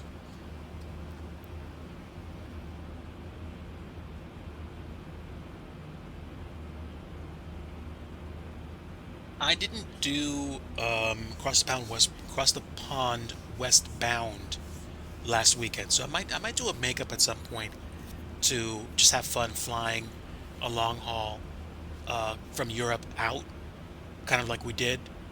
I mean, if I'm not doing anything tomorrow, I might do it, or I might wait for another opportunity. Where would I fly from, though? I've flown, I think, once or twice out of France, so I think I did one flight out of Dublin, one flight out of France. I don't think I've tried flying out of Amsterdam or out of Frankfurt. I might fly out of either Heathrow. I did Heathrow to Toronto once. I might fly out of Heathrow, or I might fly out of Glasgow to either Philly or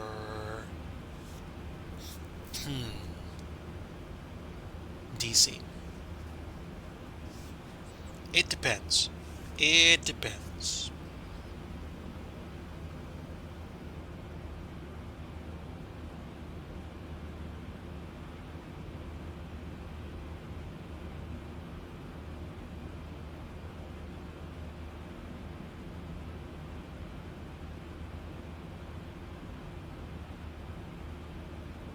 Sogan, thanks so much for hanging out today. I really appreciate you and your company.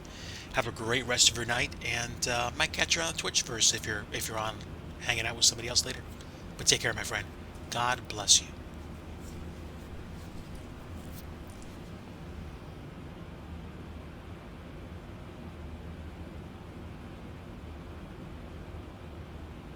Enjoy your dinner. We're just like a teensy bit ahead of the ball in terms of descent rate. So we're like riding the edge of a successful fix for our landing into JFK. I'm hanging in there.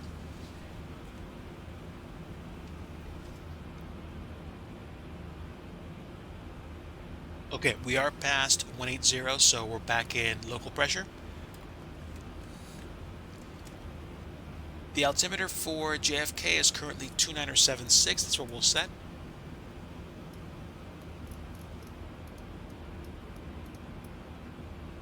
And auto brake is 3. Seat belts are on. Speed brakes are armed. Altimeter is now set. All right.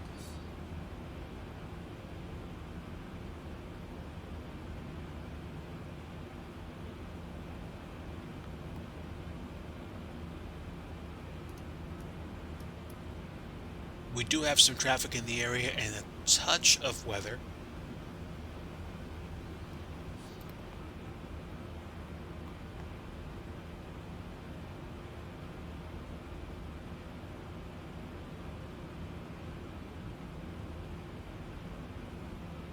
Total flight time so far has been about an hour and 12 minutes. Not too shabby.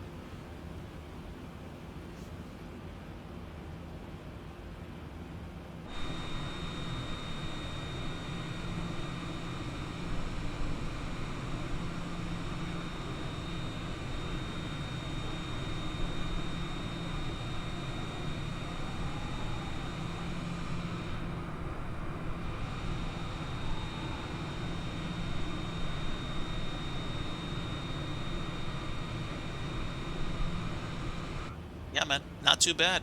Not too bad at all. We're coming up on 14,000. I'm just gonna turn my landing lights on before I forget, and just for fun, my turn-offs as well, since it is starting to get dark, or it will be dark under this cloud layer.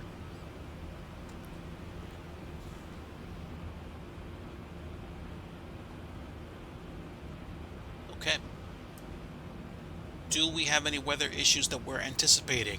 No, I do not believe we do. We're coming in nice and slow. I mean, we could be going a lot faster, but my adjusted descent is around 225, 230 knots, so it's okay. I'm tempted to accelerate time, but I'm not going to worry about it.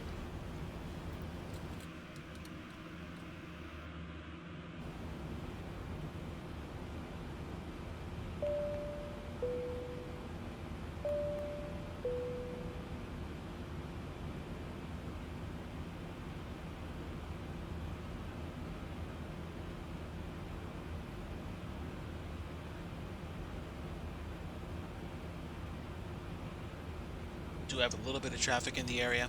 Not much. We'll see whether or not anybody's landing 3-1 right. 3-1 right. And then I guess depending on how things pan out, we'll touch down. Speaking of which, let me take a look at the airport info.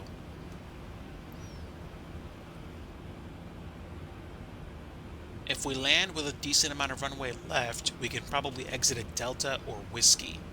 And the international arrival is the largest one. So Terminal 5 is probably all right. We could probably go to Terminal 8 if we really wanted to. So theoretically, we could land, exit at Whiskey, or take the Whiskey exit, the high speed, turn left at Bravo, and then go Bravo Tango Alpha to Concourse Bravo, which may be where American is. Like, I'm just gonna have fun with it. If we take a long while to exit, we'll exit and go to Terminal 8. If we get out pretty quick, we'll go to Terminal 5. Although I do not believe Terminal 5 has large aircraft jetways like mine. I'm not an A380, but I'm saying I'm not a 737 either. Coming up on 10,000, and we definitely are within speed limit restrictions. Might even see the city as we come in.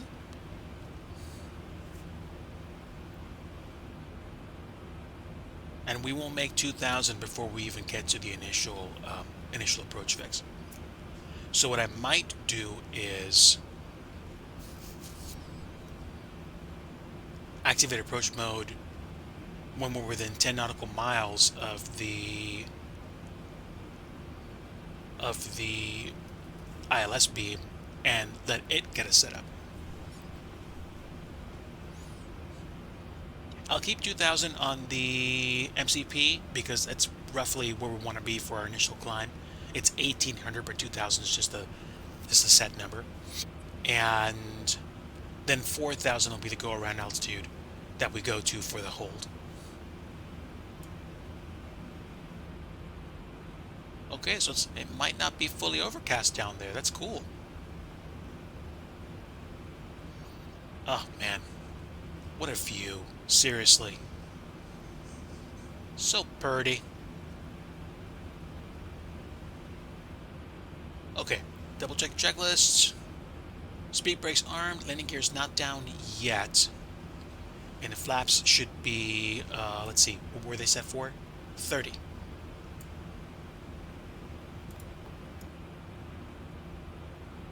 Okay, we're coming up on 10 nautical miles though, so we should probably begin our slowdown. And I am going to reach for my flight controls. So, let's get the view configured and let's just get locked in for landing.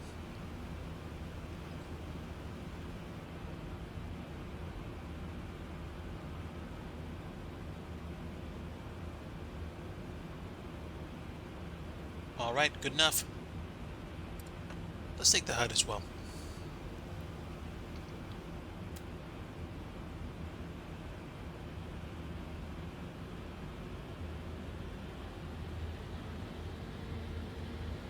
Okay, just about 10 nautical miles. Let's go flaps 1, please. We'll start bringing this bird in into good behavior.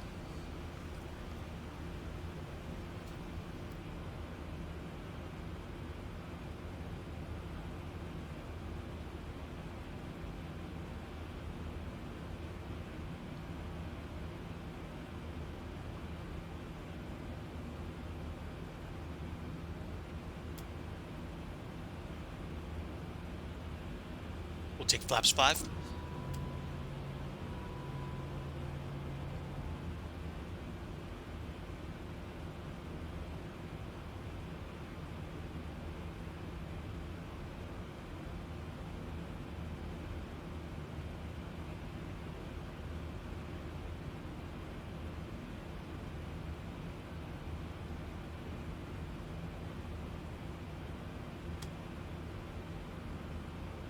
And flaps 10.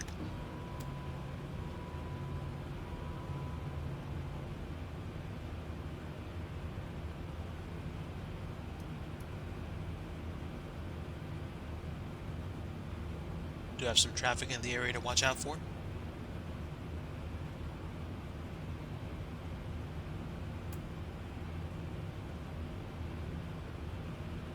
We do have active traffic on 31 right approach, so best behavior. We'll keep it flaps 10 till we enter.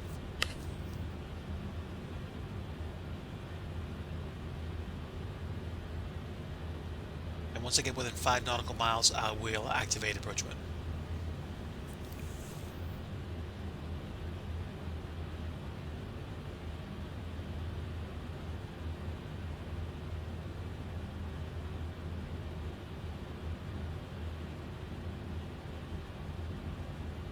There we go. Approach mode is now, let's see, it's not armed? Hang on.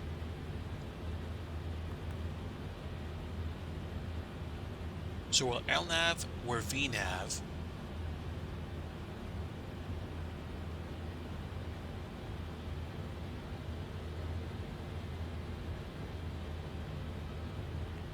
There we go. Approach mode is now armed.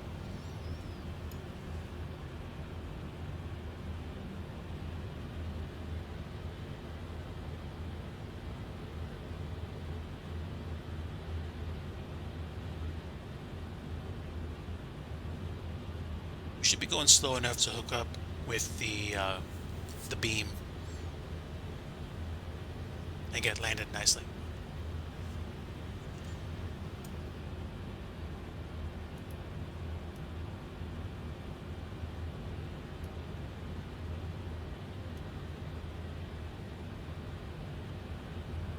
And we should be set up nicely now.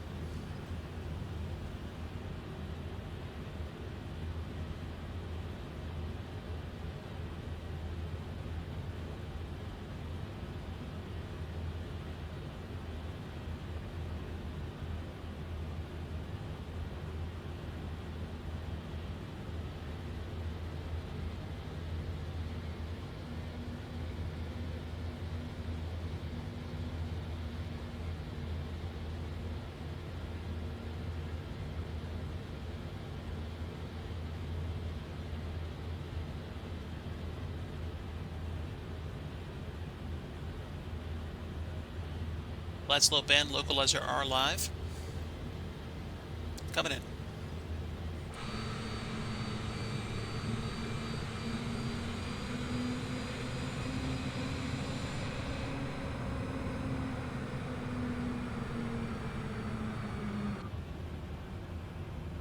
Okay, give me flaps 15.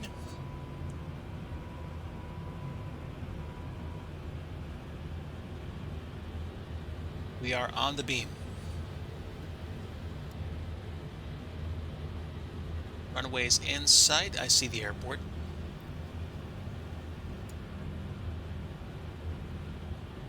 Flap 17.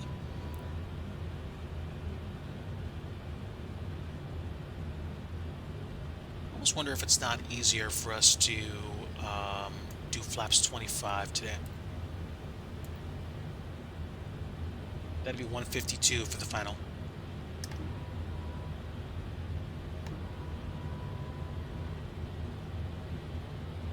Let's go 152. Flaps 25 is set. Landing here. Landing here. Landing here. Landing here. Landing here. Landing here. Landing here. Landing here. Landing here. 2,500. Okay, 2,500 feet. We are fully configured with flaps 25 instead of 30. I like 152. I think that might keep the traffic off our back. I think. Ooh, so pretty.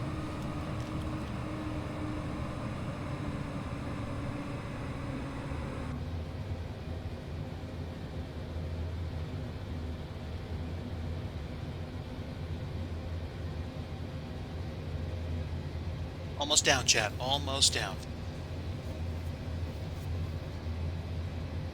Great time with you guys tonight. Thanks for stopping in. Fully configured. We are on the beam. Winds are currently just off the nose, 336 at Niner.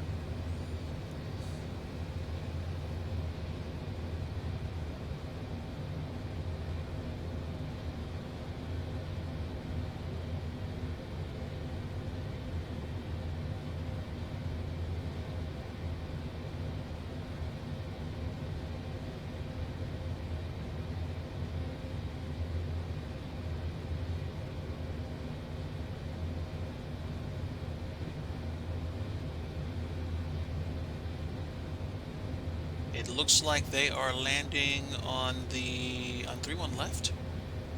I don't see anybody. Slightly above me. Oh, there it is. Look at that. So dope.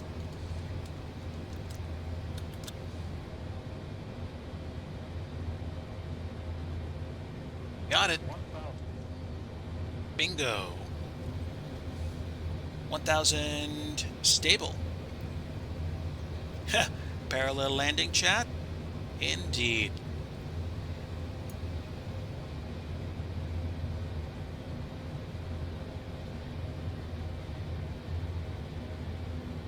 Alright, we're good.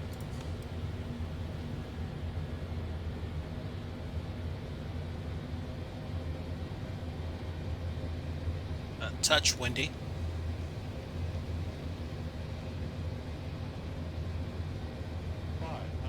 My aircraft.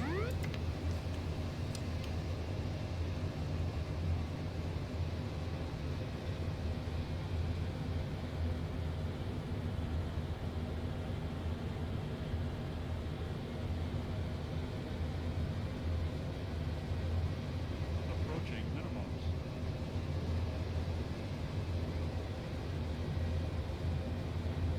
Minimums. Continue. AI aircraft disregard.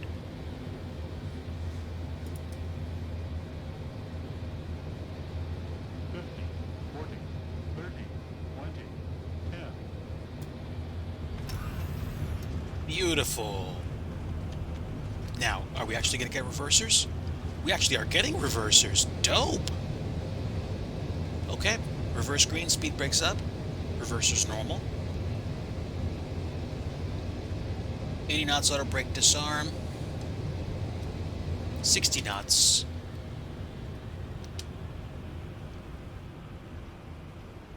And there we go. Welcome down. Welcome to JFK. One runway incursion later, we are at JFK after roughly 1 hour and 27 minutes of flight time. That is dope. And where did we exit? We exited at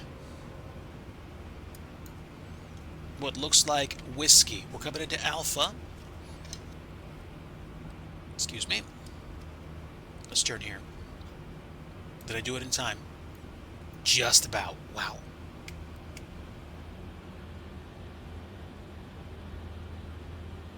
Not too bad. I'm probably going to call it out and say that was like minus 220 for the touchdown rate.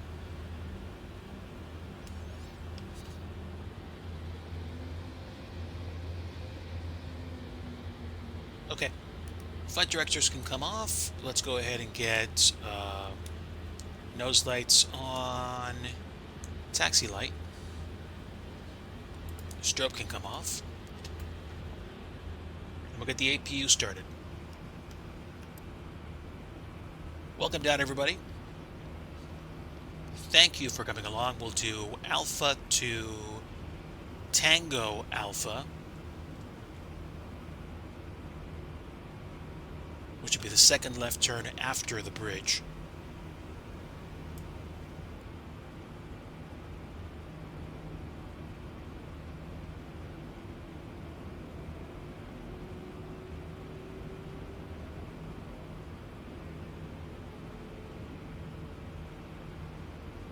Did I go the right way? Let's see. Yeah, I did. I did. Good. So, I would be crossing over some, bridges for ground traffic. Technically crossing a bridge right now is fine. And now we are going to be going to that concourse, this area where everybody else is, which also seems to be a somewhat international area as well. That's okay.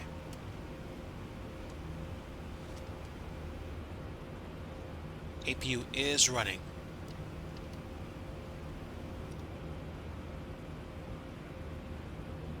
Okay, let's see. Question, are my speed brakes up? At the moment, yes. Now they're going away. Good. I'm happy. I could genuinely care less about the AI aircraft that was taking off. That so beats having AI aircraft that are going through me on landing. So, I'm happy.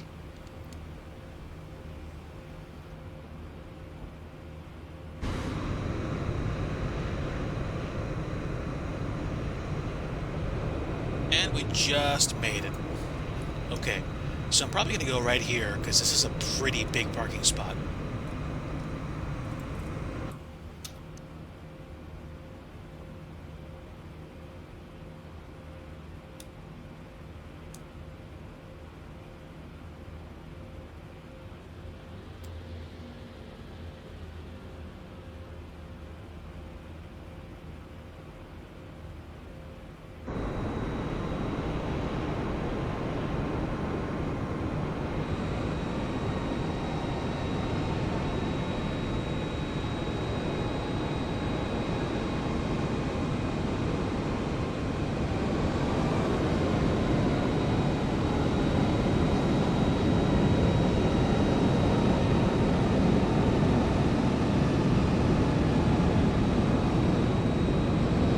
Okay, this should be good enough. Parking brakes on. Let's go ahead and power down. The GPU is running, yes? Yes, APU running, doors to auto, seatbelts on. Let's go ahead and power down engines 2 and 1. And sweet. Let's go ahead and take the beacon light off and request ground power. Shut down the APU. And turn off the fuel tanks. Now, hoping we can get the jetway connected. I thought this was where I was supposed to park, but let's find out. It doesn't matter.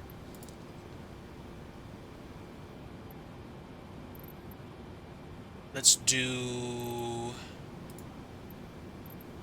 Let's see, available in 10 minutes. What about gate 1? Ramp GA. No. If we're gonna be parked anywhere. Oh, sheesh, I completely missed Bravo and Charlie. Concourse Charlie. Okay, we are Concourse Bravo. Okay, they're 4 suitable parkings. Okay, translate me over to Bravo 4. No, this will not do. All right. Uh, reposition. Give me Bravo. Give me Bravo 5. That's better. Was that closer where it was going to be earlier? Actually, it was. I was just, I think, on the other side of something. So let's get the jetway connected and let's get powered down. American Airlines, and look at that. There we go. The jetway's actually going to hook up to us, and we're going to be A-OK. Okay, so, again, total flight time, 1 hour, 27 minutes, and an hour, 42 minutes for the block time, which means we are about 18 minutes early. Let's begin deboarding while we power down. The boarding requested. So dope. Let's see.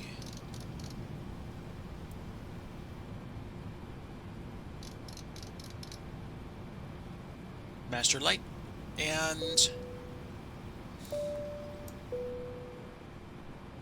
flight attendants disarm slides and cross check. Stand by for all call. That's it. Nav and logo lights can come off. That's it. We have arrived, ladies and gentlemen. So dope. And where was this? Oh, so Bravo was on the other side of the land bridge that I crossed. Duh. I went too far. That was my mistake. Passengers deboarding starting. Not bad. Chat, not bad at all. I'm happy. A roughly hour and a half flight in a 787-10. This thing is classy. This thing is purdy. Had a fun time. And look at that. The British Airways 78 is actually pushing back right now. So that's cool.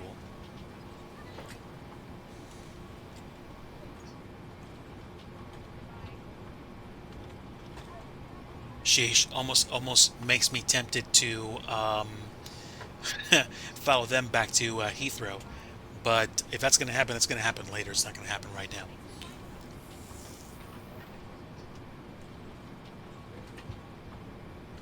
Yeah, so we are at JFK. This is Bespoke Scenery. And here I am doing some impromptu plane watching. That's superb. I mean, I like the Landor livery on the 747, but the new livery, or at least that livery on the 78 is wonderful.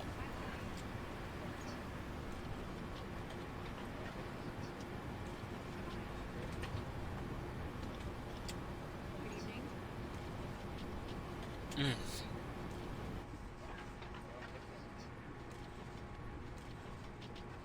I'm happy.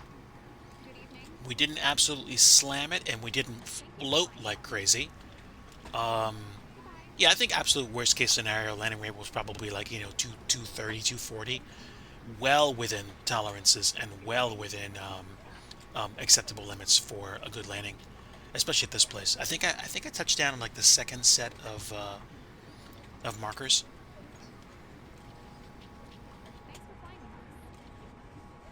I'm happy. So again, welcome to JFK.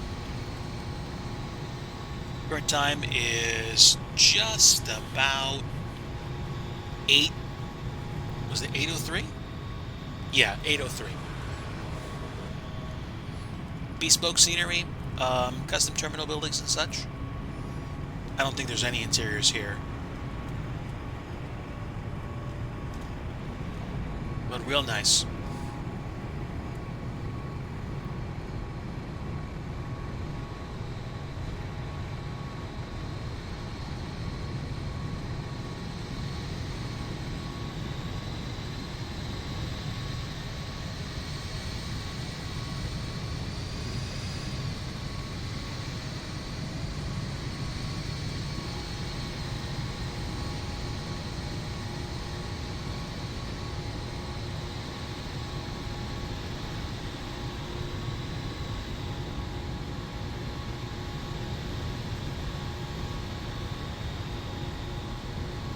Yeah, I'm pretty well pleased with this flight. Um, I don't know right now if I'm going to be streaming tomorrow. Right now, I'm going to say no. I might change my mind and stream tomorrow again. Because I'm not sure if I'm going to be streaming on Saturday or Sunday. It depends. If I do stream tomorrow, I'm debating doing something other than Flight Sim, or I might finish my little six-pack setup that I posted about in Discord, and then and see where we go from there. Otherwise, man, I mean, nice time catching up with everybody. Nice to see all of you here, and again, thank you to those people that lurked. Appreciate having you aboard for the flight and having somebody to share this with. The 787 is a great plane to fly still in FS 2020. I want to do more 2024 flights in the near future, and now that I have my thermal paste refreshed on my CPU, it'll probably be easier for me to do it. The VRAM problem with DX12 may still be an issue for me, not necessarily for anybody else, just for me. But we'll see. We'll see how things turn out. For now, though, I'm going to go ahead and say good night to everybody. Wishing you a very good rest of your Thursday evening. Much love to all of you. And like I like to say at the end of every stream, if you want true peace, you want the Prince of Peace, and that is Jesus. Take care, my friends. Have a very good night, and until next time, we will see you. Bye.